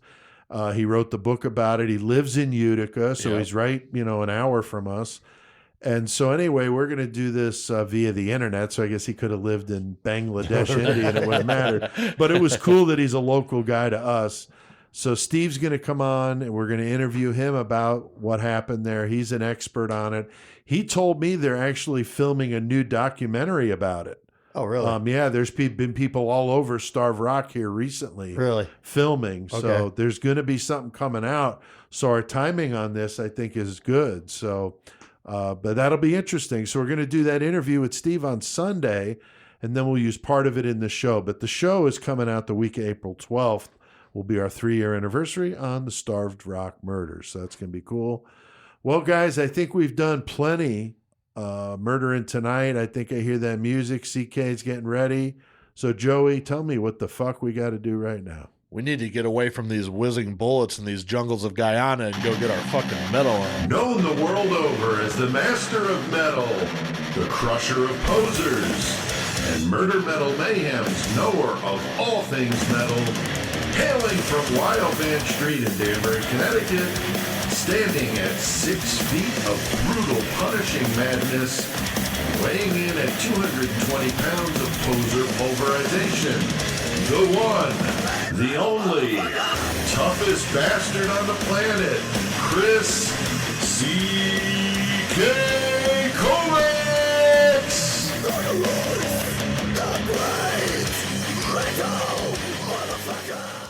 Hell yeah, got him here. A metal motherfucker. That's right. CK, how you doing? Doing pretty good tonight. Hell How about yeah. you? Good. You heard you were running up and down Wild Man Street and screaming because you're all pain-free now. And doing Yeah, better. running with a walker. Hell yeah. Still brutal, CK. Still brutal, of course. But good to have you on, and good to hear you in better spirits. Hell yeah. And, Yeah, a little bit better than last week. Last week was A little rough. yeah, and you weren't able to record yourself last week because of the way we do this. So now you're feeling a little bit better. You're in your little home studio Yep, setup.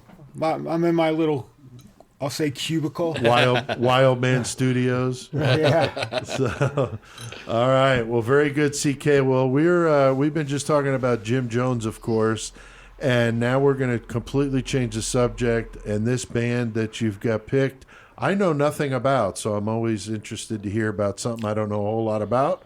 So, what do you got to talk about? I am talking about the band Saint Vitus, a doom band from late 70s, and they're still together today. They just put out an album last year, actually, or 2 years ago. I'm sorry. Damn. The band was formed in 1979. Here's a shocking thing: under the name Tyrant. I think every band was named Tyrant. Right? And the original members were Scott Riggers on vocals, Dave Chandler on guitar, Mark Adams on bass, and Armando Acosta on drums. They changed their name to St. Vitus after the Black Sabbath song from Volume 4 named St. Vitus Dance. Right. They were a doom band, so obviously some of their influences were Black Sabbath, Blue Cheer, Blue Oyster Cult, and they say even a little bit of Judas Priest. Now, they formed in Los Angeles, and they played out of Los Angeles. But when they formed, obviously the doom thing, 80, 81, 82, 83, I think they put out the first album in 84. While they were coming up, the doom thing was not popular at the time. I mean, you had a couple of doom bands. You had Trouble, you had St. Vitus, you had Pentagram, Witchfinder General. But it wasn't a very popular genre at the time. And it seems like the metalheads in that area shunned them and didn't really give them any attention. So the weird thing is the punk and hardcore crowd, for some reason, gravitated toward them. That's weird. That's strange. Which is real weird. What label were they on? They started on SST, Yeah, so that's always part of which it. is Greg Ginn, or is yeah, it? Greg Ginn. But this is even before they were signed. Oh, okay, yeah. Yeah, but Greg Ginn would eventually sign him,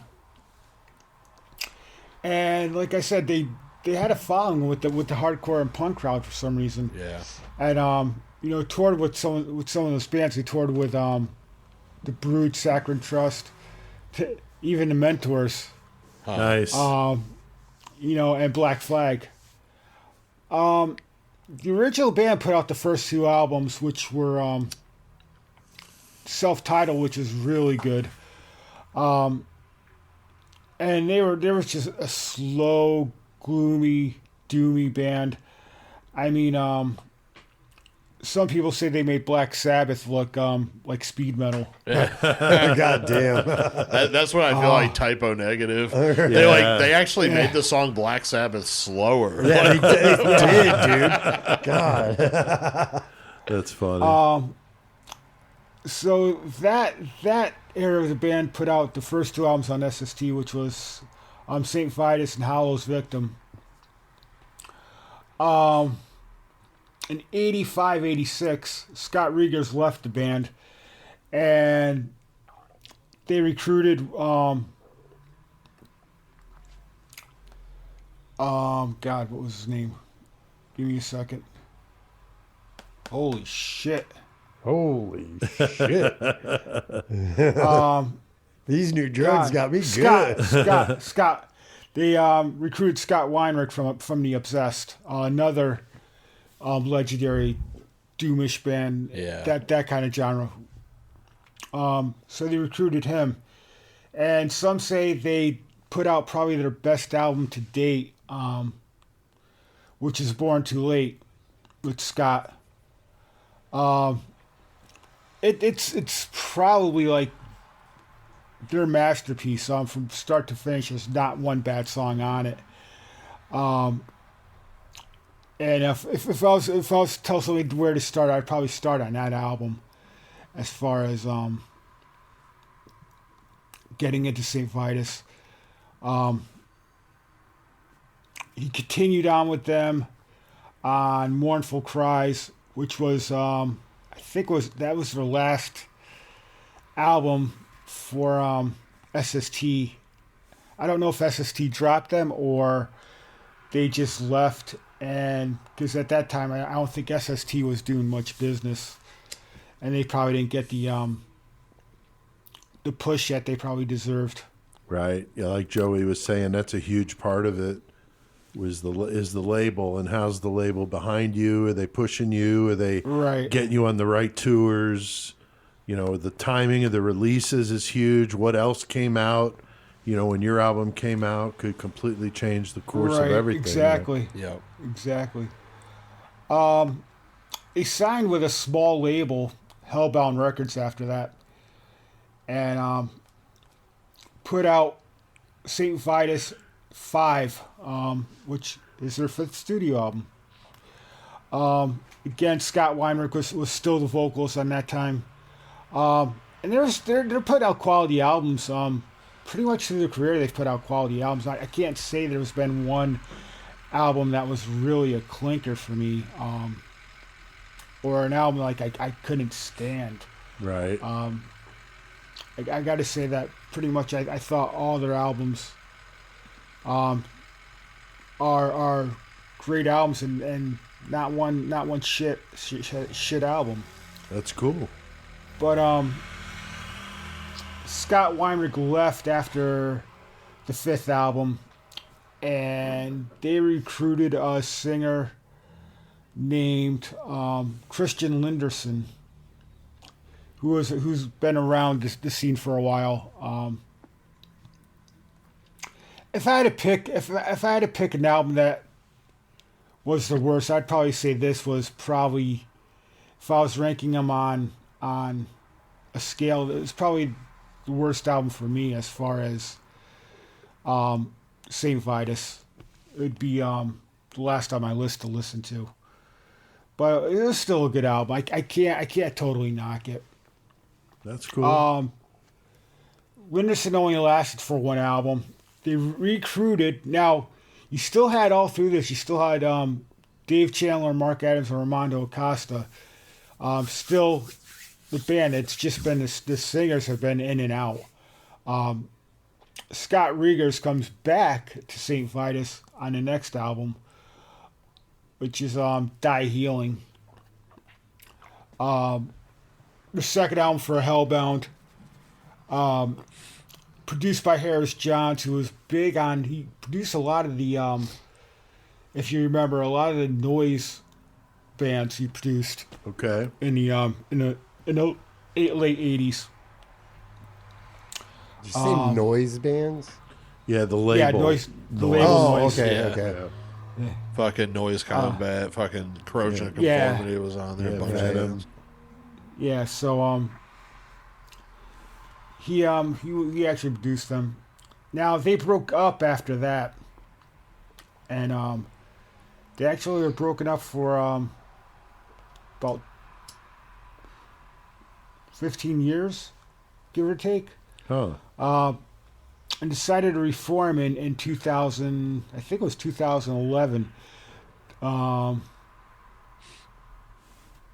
Yeah, I think it was 2011 they reformed. And at this time, like in a couple years before that, the back catalog was deleted from SST Records and was reissued again on the label, including vinyl and CD. So I don't know if that had anything to do with that, but in 2012 they put out their comeback album, Lily F65. I don't really know what that means. Right. And I couldn't find anything that really said what it means. So I don't know. But Scott Riggers left again. Scott Weinrich came back. Now again, you still have the same guitar, bass, and drums, just a different singer. Which is weird. So I think this band had like the most changes in singers with the rest of the band staying the same. But a great comeback album. Another album, heavy as fuck. They stick to the formula, the Doom thing. They never stray too far from it. As far as the formula, kind of like AC/DC and Motorhead. Right. You get a St. Vitus album, you pretty much know you're going to get a doomy album, heaviness, all of that. Right. And again, that was the last album until last year. They put out a new album, another self-titled album, St. Vitus in 2019, with Scott Riggers back in the band. And right now, as far as I know, who knows with the pandemic what they're doing now? But as far as I know, they're still together. I don't know if they're working on anything right now, but who knows? A lot of things have just popped up in the last couple months that nobody knew about. So we'll see what happens. Very cool. But definitely, check out St. Vitus. Stuff's available streaming. Stuff's available physical, vinyl, CD. Right. Should be able to get it, no problem. Awesome. Again, check out another band. Hope some people get into. I dig them. Yeah, we've turned a lot of people on to new music. That's for Definitely damn done that. sure, man. I know myself, listened to what you had to say and checked it out, or Joey might have said something, or Chris, or whatever. It's just really cool to hear about new music. So that's awesome. People might not know about these. I try to find bands that turn people on that. Yeah. I've had people say how much they love hearing CK give them new shit, or shit that they forgot about. Right. Such Like this Lost the Classic. I was just gonna say, such as the Lost Classic. Yeah. What's your Lost Classic this week, CK? Lost Classic is Realm, a thrash band in the late '80s. They put out 2 albums. They didn't really. They kind of got lost in the mix of everybody, and they're a really good band. I believe they're out of California. The first album, Endless War, awesome album. They do a killer version of the Beatles' Eleanor Rigby, thrash. It's phenomenal. It's just so weird hearing that song, like 200 times faster than It's an acoustic song, and they made a thrash song out of it. But the whole album's good. I know their stuff physically isn't available, or it is on limited basis. You can find it used. Right. I believe it's streaming. Go to any streaming platform and see most of their stuff. But another band that I dug, 30 something years ago that I still dig today. Again, definitely go check them out. Yeah, that's very cool. Well, I hear that familiar music here that comes on whenever we're going to talk about. That's right. Whenever we're going to talk about some new music we've been digging. So let's give that a listen.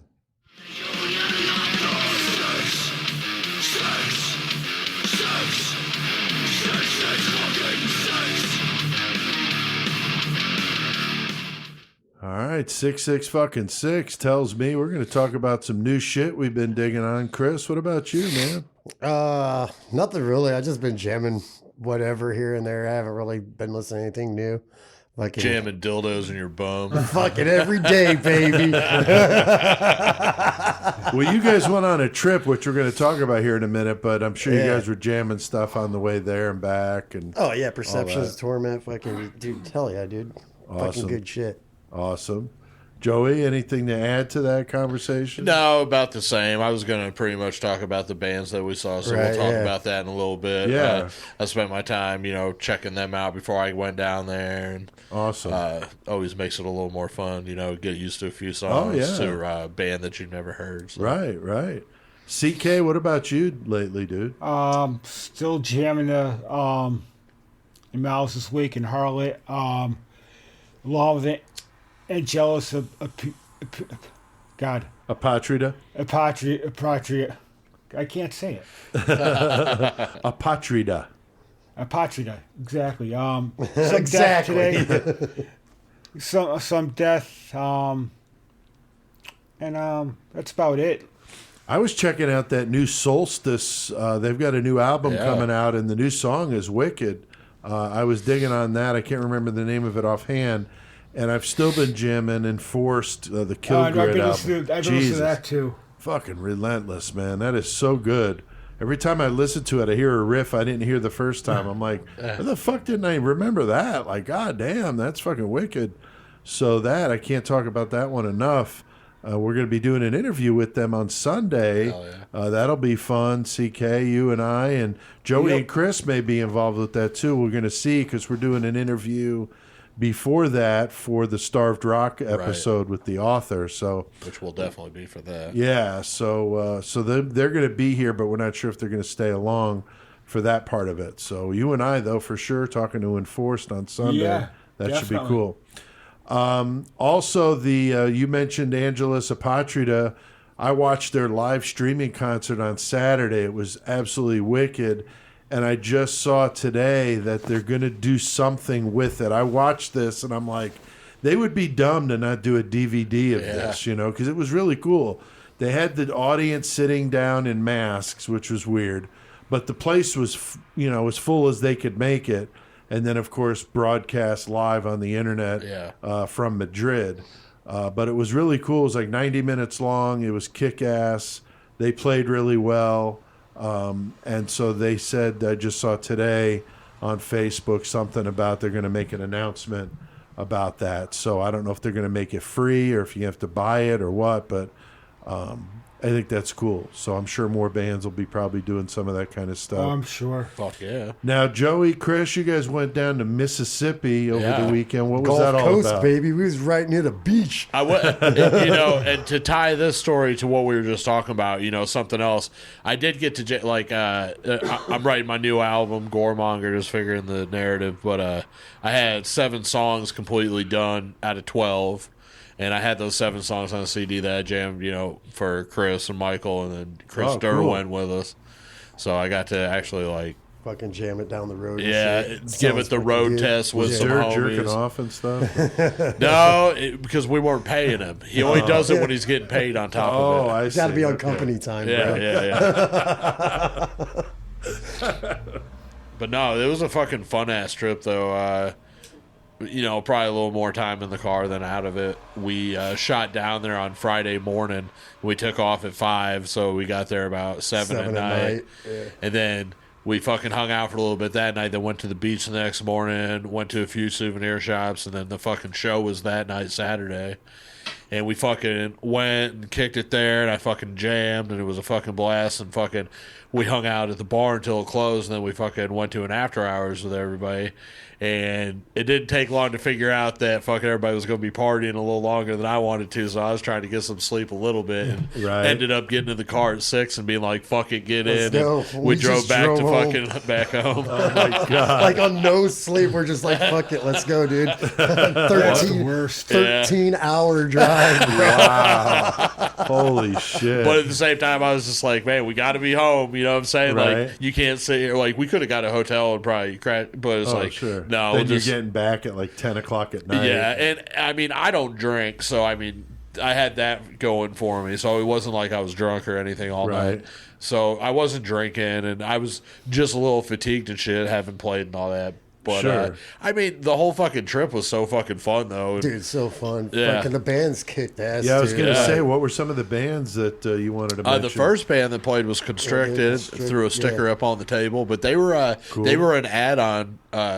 Just got thrown on the show last minute, but they were from Louisiana. You could tell they had that sludginess. Oh, to them. yeah. Nice. They were fucking heavy as shit. Yeah. Badass. man. Nice, Oh, yeah. nice. They were, I mean, and they were cool, and they were a little more like core. You know what I'm saying? For my taste, but at the same time, like, it was cool, and they were really cool guys. Which makes a big difference. Exactly. And they hung out for the whole show and shit, which was cool. So they played, and they were from Louisiana. And then Perceptions of Torment, which is our buddy Chris Williams' band. He's the one who that he stayed with. He put a show on. He's the and one shit. that brought me down and, you know, got me on the show. So big ups to him. Like, we'll probably fucking jam one of his songs for a buffer at some point. But Sure. you know, those dudes are really fucking cool, man. Like, and their jam spot and everything else is where we hung out at, and they were just very hospitable. And it was their guitar player Charlie's birthday. Oh, and shit, hell yeah, too. his 50th birthday. And, dude, Nice. it was fucking fire because Charlie's wife and another friend, they made fire ass food for everybody. Like Dude, pulled pork, jambalaya, that's dude. awesome. It was Oh, fucking man. so That's good. so cool when bands help each other. Hell like yeah. that, man. That's great. So then they played, and then fucking rot. Not malignant. Fucking God damn it! Now my brain I went know. because I want to say malignant rot, but I know that's not it. Right. Anyhow, fuck. Is it a Malignant Rot? Is it? But I don't know, I'll it find was a out. 2-piece from Texas, though. We're both just brain dead I know, right now. right? But they were really good. And, it came out that fucking they were from Austin. And I have actually played, so it was 2 pieces, a guitarist and a bassist, and then they both it's did Malignant vocals. Rot, yeah, Malignant okay. Rot. Yeah, I'm like so brain yeah. dead. Sorry, guys, if you hear this. You Yeah, know. my bad, dude. My brain just went you know. stupid. But anyway, those dudes were super cool, and it actually turned out that, you know, I had lived out in Texas and stuff, and me and the guitarist had actually played shows before with a cool. different band that he was in and stuff. So, and That's I cool. still have one of his demos from one of his older bands. Oh, they did. wow. So they played, and then I played, and then after me was a band, Baptized by Fire, out of Houston, Texas. And those dudes were fucking tight. I'll fucking have to link you and fucking CK. I think you guys would really like them guys. Oh, fuck yeah. Melodic, heavy, thrashy death metal. Like, Hell Awesome. yeah. Yeah, No, that's they were what I like. really good, and they were all cool guys too. Like I said, man, Everybody down there was everybody that we fucking met was just so fucking awesome, cool. man. Yep. That's awesome. So, I mean, if anybody out there is like in the scene and you hear about some shows popping up in Gulfport or fucking, you know what I'm saying, Long Beach down in fucking Mississippi, man, look into that because they fucking, They it's know a how good to do time. it, yeah. We got listeners all over the place, so Hell that's yeah. cool turning some people on to some good, unsigned, local type metal, which Oh, is yeah. fucking killer. While we were down there, Elizabeth that drove there from fucking Arkansas, like about the same hours that we fucking Oh, drove. you guys met her? Yeah. She fucking said that right after she listened to the Osage fucking episode that they started looking for natives to be extras in the movie, and she's native and shit. So it's like there might be a chance. Like right Oh, after she wow. listened to the episode, she found that out. So maybe she's hoping to fucking get on that shit too. So Oh, that'd I was be like, killer. hell yeah, dude. That would be really cool. That would be really cool. We talk about the 666 Club all the time. It's Yes. a great thing. Listeners can support by going to patreon.com/Murder Metal Mayhem and become a member of the 666 Club because CK, it's only $3. I mean, Only $3. You can't beat it. No, you really With a sore can't. dick. You just can't beat a so big. The Dahmer episode is a good example of what the Patreon members get. We released that one for everybody not that long ago and got a ton of listens, but that's the kind of shit we got. Ramirez, fucking Capone, lots of good stuff there. We're going to do another one here before too long.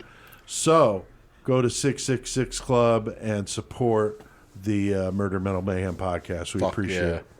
All right, I got to tell a quick story. We had Wes Pollock on here, former Low 12 drummer. We busted out the news that we're going to record some new music, Low 12. Me, Wes, Les, Meister, and then Dan, Travis, and Steve Chesney are all going to participate as well. I'm working on a couple of new songs that I'm going to be using for some writing projects. But anyway, I busted out my old little practice amp. A Gorilla was the brand. And it was cool because the original Gorilla, which I have one of those too, but it doesn't work. But it's got a growl button on it. Yeah. Push the growl button. It's pretty cool. So anyway, I used to get a kick out of the Gorilla amps. And at one time I had them stacked one on top of the other. It was pretty funny.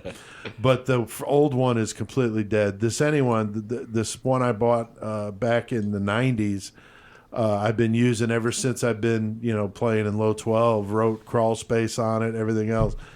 And I plugged this thing in to try it out, and it's got cobwebs and shit all over it, and I'm like, man, this fucking thing's been rode hard, put away wet. They probably took apart and cleaned out on the inside. It's probably the cobwebs inside. So I plugged it in, and I'm smelling burnt plastic, and I'm like, okay, that's not good.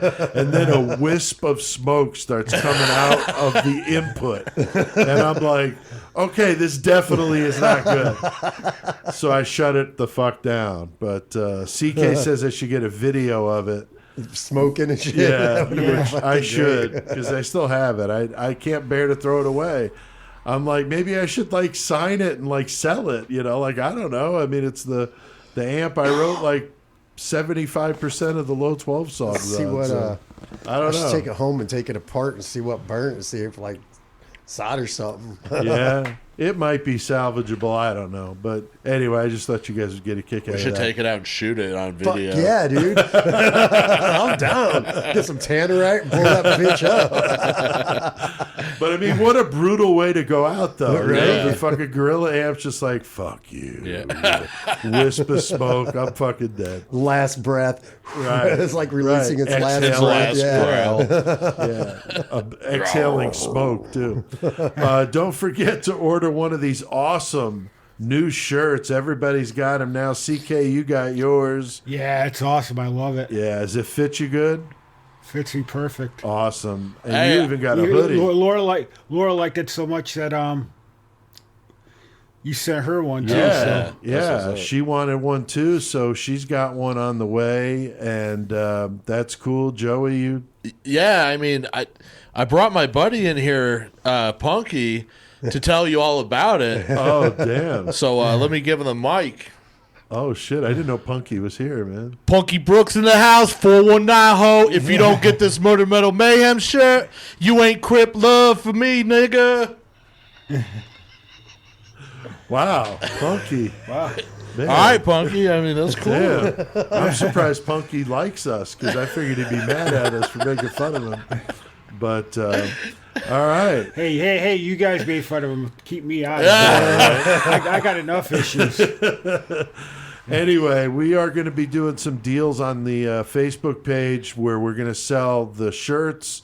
You can also get a first generation shirt, the first shirts we had. The original shirts. We're going to sell these and then they're done. So you might want to jump on that. We're going to do a bundle where you can get both shirts for a cheaper price. So stay tuned for that on the Facebook page. We'll put that out. So very good. I think we've done plenty of fucking metal tonight. So CK, tell us what the fuck we're going to be doing now. Well, since Joey bought out her friend. Oh, no. Yes. Oh, no. Everybody's in the house. You got your buddy there with you? I got my buddy. Uh-oh. Hold on. Now, let me get him. Okay. Oh, no. Oh, what we're going to do next? Oh, God, I can't. Oh, a little mayhem. Is that okay?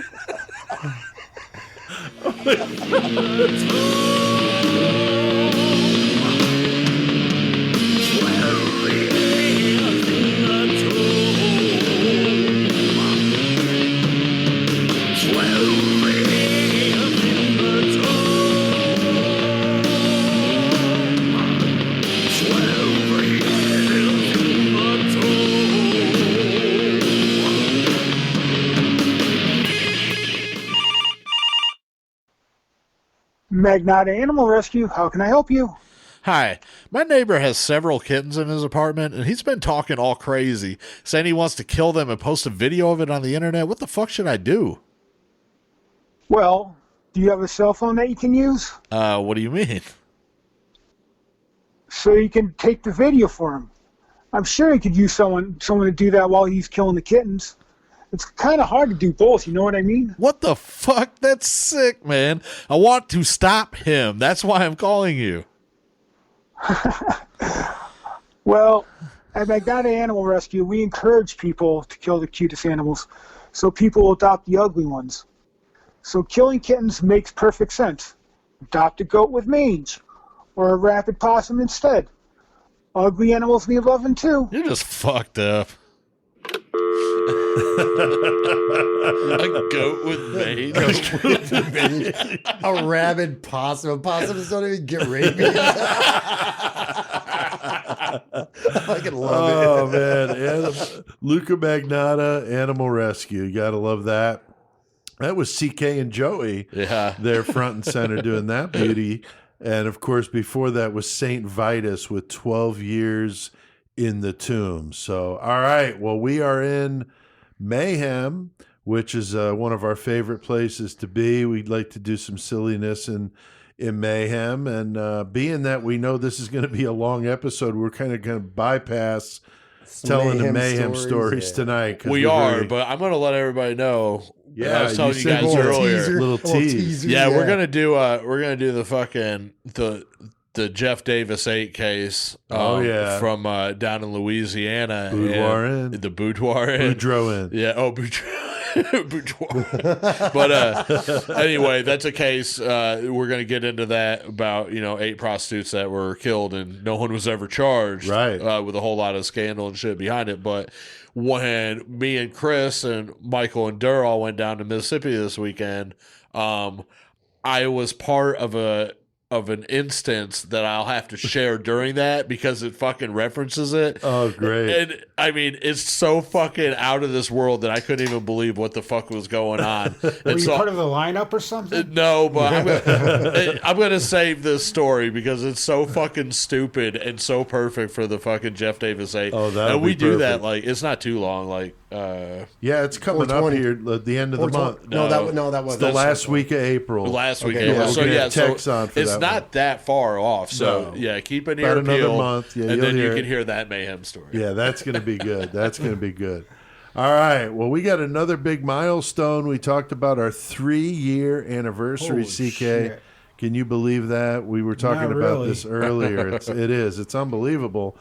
The first show was April 18th, 2018. The awesome thing is just watching it grow. Yeah. Who would have thought that, we'd be 3 years later and our audience still continues to grow. We still get new listeners. Every day we're getting letters from listeners saying that they just discovered or somebody turned them on to it. Right. So that's the amazing thing for me is watching it, how it grew. And,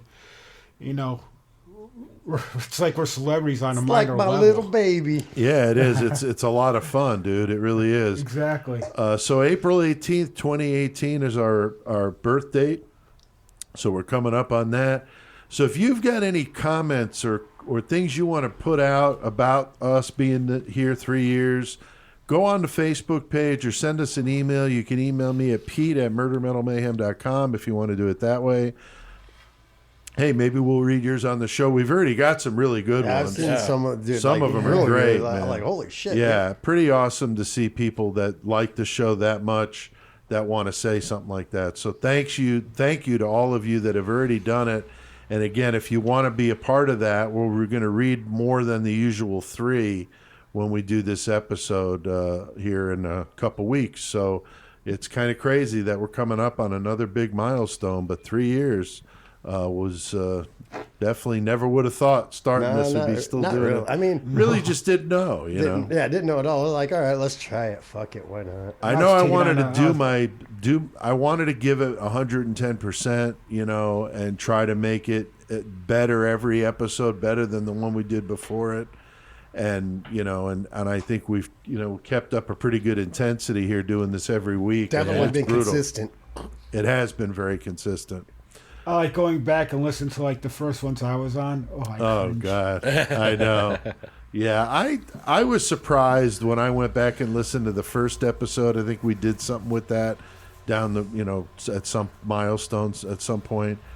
And I was surprised it sounded as good as it sounded. So I'm like, you know what? It really wasn't that bad. You know, it just sounds weird because we were doing it in my bedroom. I never did anything like this. Right. So like when I heard myself, you hate your own voice. Yeah, I know what you mean. Yeah, and I listen now, and it's like it's a total 180, and right. I'm totally I'm comfortable with what I'm doing and yeah. how I'm doing it and the way we do it. So it's all cool. Are you coming out to us right now? No, I recorded a new episode of the Voice of Dread podcast. I did this one with Brad Tucker, who is a funeral director for his day job. Hell yeah. And I didn't realize this. Brad talks about it on the episode. But in Illinois, you have to be a funeral director, which is, you know, usually the person talking to the family and going to get the body. He does that. Right. And then he also has to be able to pass the embalming part of that, to be able to do that. So he's got to work. To be a licensed funeral director, you're a funeral director and an embalmer. You have to work in with one. the corpse, It's not one or the other. Right. And I was like, holy shit. Like, I didn't know you did stuff like that. And I don't think he's doing that so much now. But he's the one going out and getting these bodies, and he works for 7 funeral homes. Jesus Christ. They're all part of like a chain. Right. And I asked him, like, how many bodies like a week are you talking about, you know? And he said between the 7, it's like over 600. Wait, what? How many bodies a year? No, you said 600 a year. So that's 2 a day. Oh, so twice a day he's having to go to the hospital, to here, to there, pick up the fucking corpse. And twice a day. But that's everything. That's accidents. Right. Death. So many different things. Really, really good. It was very informative. Yeah. Yeah, we talked about grave bells. That's why I had Brad on, because I've been just sucked down this rabbit hole hearing about the grave bells when I watched the autopsy of Jane Doe. And I started researching them, and I found them fascinating. And then I wrote the short story, The Bells of San Pedro, which, Chris, you got to read that one. Yeah, I read it on the way back from Mississippi. And cool. I enjoyed it, dude. It was Awesome, pretty good. man. Awesome. I liked it. That's cool. And I tried to incorporate the whole grave bell thing in there. CK, you heard the episode I did with Brad on the grave bells. Like I said, it was very informative on everything. Hell yeah. I just want to go and say, you know, I only listen to 3 podcasts. One of them being ours, Murder Metal Mayhem. R2C3, I think it is, which is a baseball one with CC Sabathia. And the third one is Voice of Dread. So if you haven't listened to Pete's new podcast, go and listen. It's really cool. The guests, you know, you really learn stuff from the guests. And they're all interesting, and they all have their own little thing. And each episode, I come away with learning something new as far as, you know, what they do. And it just intrigues me very, very much. Cool. Well, thanks, CK. And I'm not just saying that because you're my buddy. Well, I've been trying. He is coming out to us. I really am trying with the guests, you know, having some different guests on there. And I've been thinking about getting you guys in on one, maybe talk about like Friday the 13th franchise or just something crazy like that. So we could talk about what you guys want to McCormick's whiskey. Yeah, McCormick's whiskey. I like that. Shit. So that's more of a horror slant to it, Yeah. but we definitely cross over because I've talked to Tony Campagna, Rick Fisher. These are all Gaither, all people that I talk about here, we talk about there. So You know, it's I'd love similar, but it's different. One that I would love to come on and do is like the Exorcist franchise. Cause Oh, that would yeah. be classic because we kind of agree a lot with. Yeah, I just watched Exorcist 3 yesterday. Yeah, hell yeah. Yeah, I would love to have you on to talk about The That would be Exorcist. tight. That'd be killer. So that's what that's about. So voiceofdread.com if you're interested. Also, the writing stuff, I'm just doing a final couple touches, and then it's done. I'm going to start the audio versions of the stories, so that's next to get that wrapped up and finished completely. Brian Usual's doing the art, and so Creation of Chaos 3 on Blunt Force Press. Hopefully June, that's the goal, but we'll see. When it's all done, it's done. But that's the pace I'm on, is to have that thing out by June, so that's exciting. All right. Well, we got a killer cage match tonight, gentlemen. Of course, that's where we take a list of 70 killers, 70 objects that we created and thought were fun, like can of corn and butcher knives, corn, and I'll be fine. double-headed dildos, and all sorts of weird shit. And so we also have our listeners pick those random numbers, and that's how we know who's going to fight and what they're fighting with. And Chris, we always like to thank those listeners. Yeah, once again, we got Roger Smith, we got Justin Morris, and we got Rebecca Boomsocks. So thank you all for fucking giving them numbers. And like you said, Rebecca just be out there fucking like first car in the race. Fucking First one every time. Yeah, and she always shares stuff. She's just awesome. So all three of those people are awesome. yeah. We appreciate all you guys, really. For sure. We got a good one for you tonight, though, Joey. Who's fighting in the cage tonight? Jerry Brudos, the shoe fetish slayer himself. Oh, yeah. Love some women's shoes. Oh, man. fuck yeah, he did. And somebody that just loved Women, being sadistic to women, Charles A. yeah. Right? That motherfucker just be on camera It's fucking gonna be talking a about dead nasty babies fight. to women. Hey, It's I going got to be a you, nasty fight, man. Yeah. I'll tell you what. But CK, the objects, always make it interesting. And our listeners picked which objects tonight? A 2x4 with nails sticking out it. Ooh, like some butcher Walking knife. Dead shit. And a butcher knife. God And the damn. variable is a pissed off cat that escaped Luke Magnotta. Oh, damn. Wow. That's a mad fucking cat. Got away from No, Luca that's a Magnotta. mad cat. That could be the game changer. That's right. So we got Jerry Brudos and Charles Ng fighting it out in a cage with a 2x4 with nails, like old Lucille, and a butcher knife. And the variable is a pissed off cat that has escaped the clutches of that fucked up individual Luca Magnotta. So that was a mouthful. What do you think? Let's see. Let's start with CK this time. Yeah, CK, yeah. what do you think? I mean, physically, Brudos and Charles Ng fighting in a cage, even if you took the variables and everything out of it. Oh, if we took the variables out, okay. I'm just throwing this out there. What do you think physically between those two guys? I think I'd have to go with Brutus. Yeah, Brudos is definitely a more stocky. But Charles Ng, Joey, with the fucking He knows karate, the bro. karate shit. Yeah, and Those he fucking wasn't spinning a small back guy kicks. either. No, Yeah, he wasn't but if small. you get a hold of that 2x4, fucking, and a butcher knife, fucking karate ain't gonna do shit. Right. So, CK, you're thinking once you introduce the 2x4 with nails and the butcher knife, what do you think, who's going to have the upper hand there? I think it's kind of hard because I think Ang will probably have the speed. Right? But if Brutus gets a hold of him, Ang's done. But who I think would really win, to be honest, is the cat. The cat. And Joey, what do you I think he's so pissed off he would just jump on each one, slice them to start- fucking shreds? and just start fucking chewing on their faces and shit. And, after being with that sick fuck Luca Magnotta, so. That's true. But no, I'd have to go with Brutus. All right. Joey, what do you think? I here, mean, in my scenario, Charles Zing's going to come stepping up into that ring with the dopest pair of snake boots you ever saw.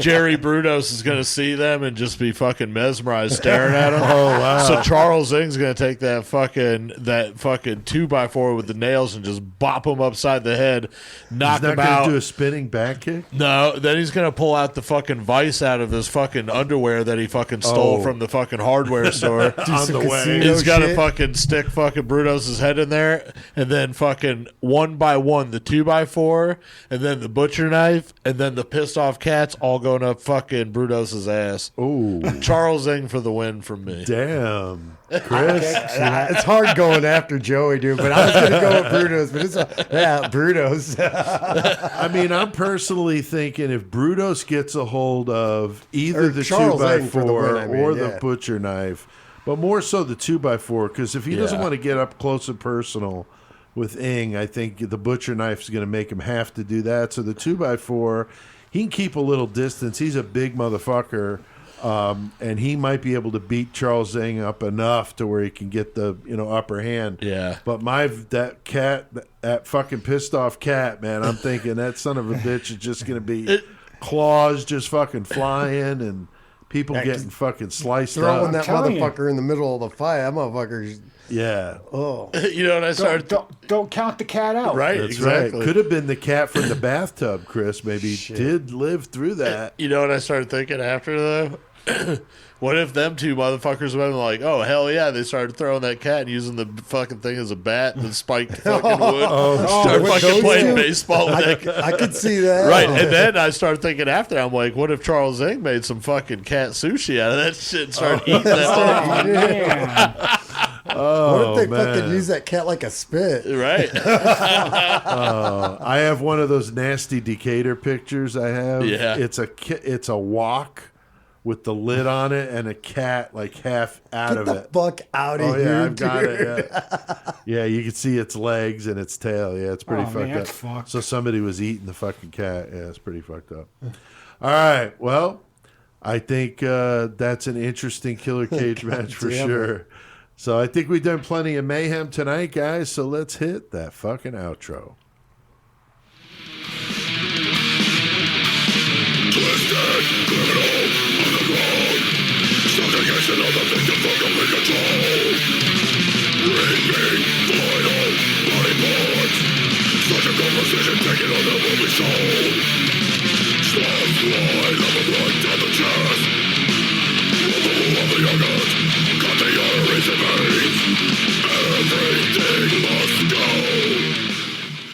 Nasty. Some fucking Cannibal Corpse. Chris, a little Inhumane Harvest. That is a sick fucking music video too, man. I haven't seen it. I've heard the song. I mean, It's badass. it's been on in the background, but I hear it because I'm probably talking and drinking. So Right. With new guitarist Eric Rutan. Yeah, who's fucking nasty. who's the producer. Yeah, it's fucking nasty. Very brutal.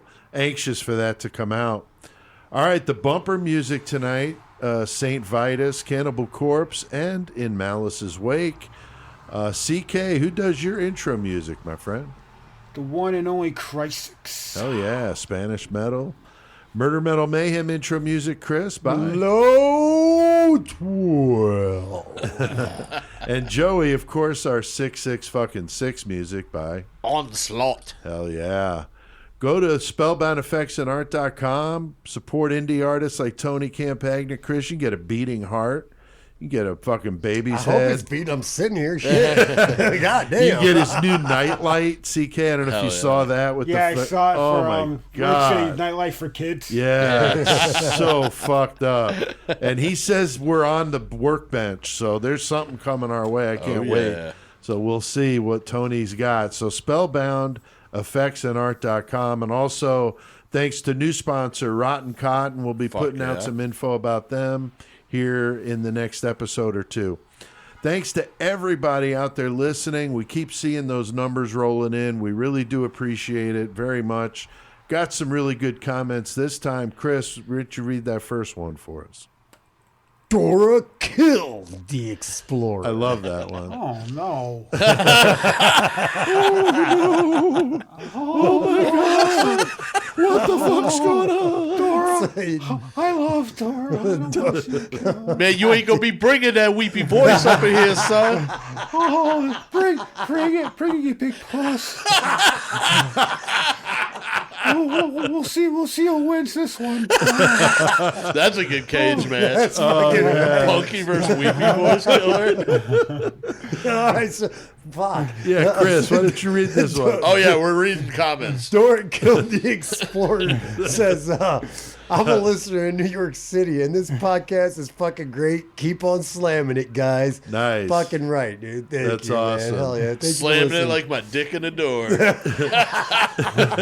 Joey, what about the next one, dude? Sammy Harrison 73 commented, I really enjoyed your Osage Indian episode. That was a crazy story, but I really like the way you guys explained it. I ordered the book on Amazon. Well, Nice. Awesome, dude. man. Glad Way I to was fucking put on- support. turned on to that There's some shit. smart Hell yeah. motherfuckers Makes you want to out learn there. more. That's yeah. right. Very cool. We're CK. we're like a springboard for your learning experience. That's right. yeah. That's right. Like massage of the brain. CK, what happy about the ending. next one, dude? Pete Norris 435 said, "You guys have turned me on to so many bands I never heard of before. I love it. Angelus Apatrida. Yep. Since I heard them from you.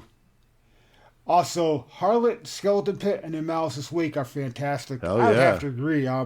Keep listening because the goal is to turn people on to either newer bands or bands that you may have forgotten about from years ago. Yeah. So I hope people dig my musical choices. Yeah, that's awesome, dude. And Chris, what about that last one, dude? John kills your mom. How come I get all the killers, Yeah, bro? you got all the killers tonight. Dora killed. Right. Fucking John's God killing damn. people's So moms. John kills your mom says, new listener from Tampa. This podcast is unbelievably good. I heard about you from a woman I work with, and she tells everyone about you. So I finally listened. What a good move. The perfect mix of metal and murder. Love you, crazy fuckers. Well, hell yeah. And Tampa, check it out. Or John kills your mom. Check it out. Yeah. Me, You Cashman, and my notice a lot brother of are people going are to be down in hearing us Tampa. from other people. Hang on, CK. What were you saying, Chris? I was just telling John kills your mom in May. May 8th. May 8th, we're going to be in Tampa Oh, At the Brass at Rail. the Brass Nice. Rail. Fucking Maybe John doing Kills Your metal, Mom will dude. come So out come and meet check you. us out, bro. Yeah, come on out, man. Come say hi. Goremonger set going Fucking down. A, dude. Florida. That's awesome, man. Oh, yeah. CK, what were you saying, dude? I was just saying, we've been seeing a lot of that other people have been turned on to our podcast by Yeah. other people. Yep. Yeah, that's awesome. Word of mouth. Yeah, That's really super good. important. Word of mouth. As we would say. Don't forget to check out murdermetalmayhem.com. You can listen to all these episodes we're talking about, except the special content for the 666 Club members, and that's patreon.com/murdermetalmayhem, $3 a month. You can like us on Facebook, follow us on Twitter, or subscribe to the YouTube channel. And you could check us out on pretty much any platform you could think of, but Amazon Music, Spotify, Stitcher, Castbox, iTunes, and more. Leave us comments wherever you listen and give us a rating, which helps other people find out what we're doing. So we appreciate that. Oh, yeah. You check go it on PeteAltieri.com if you want to pick up one of my books. Got that New Creation of Chaos almost ready to come out. Going to be doing some deals with the books, too, if you want to buy all 3 Creations of Chaos. I'm going to have a special going on, thinking about getting some promo for that. So that'll be cool. Hell yeah. So check out also my new podcast, voiceofdread.com, if you like horror and all those kind of things, those horror type novels. It's awesome. I give it my my validation. Very cool. Well, now that you've validated it, CK, And I'm not especially you're the kissing your only ass one either. with intro music special for you. Well, you know, And I'm not just a member, I'm also a reader. I can't help if I have intro music. Well, we can't let him go without hearing a karaoke song. I did some crazy shit with this one. Jim Jones on my mind. I hope you guys dig it and crank it the fuck up. And until next time, keep one foot in the gutter. And keep your fist wrapped around that cup of sweet, sweet death juice. The kingdom suffereth violence, and the violence shall take it by force. Reach out and touch fate. If we can't live in peace, then let's die in peace.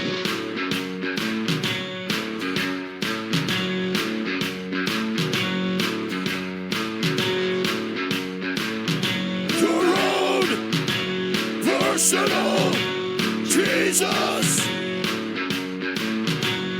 someone to hear your prayers, someone who cares. Your own personal Jesus,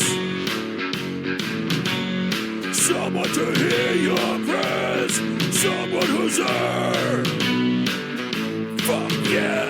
One of those people on that plane is gonna shoot the pilot. I know that. I didn't plan it, but I know it's gonna happen. Feeling unknown and you're all alone. Flesh and bone by the telephone. Lift up the receiver, I'll make you a believer. Second best, put me to the test. Things on your chest, you need to confess. I will deliver, you know I'm a forgiver.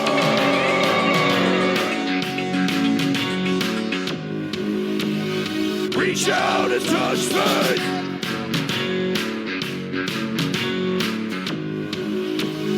Reach out and touch faith. Your own personal Jesus. Someone to hear your prayers, someone who cares. Your own personal Jesus. Someone to hear your prayers, someone who's there. Fuck yeah.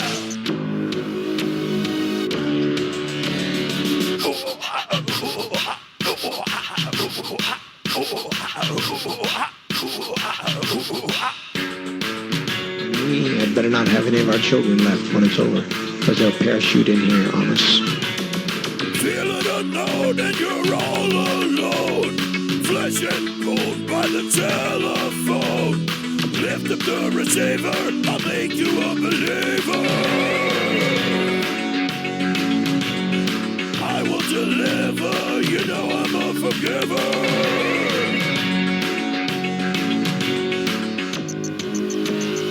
Reach out and touch After being so bewildered with many pressures on my brain, seeing all these people behave so treasonous, it was just too much for me to put together, but I now know what he was telling me, and it'll happen.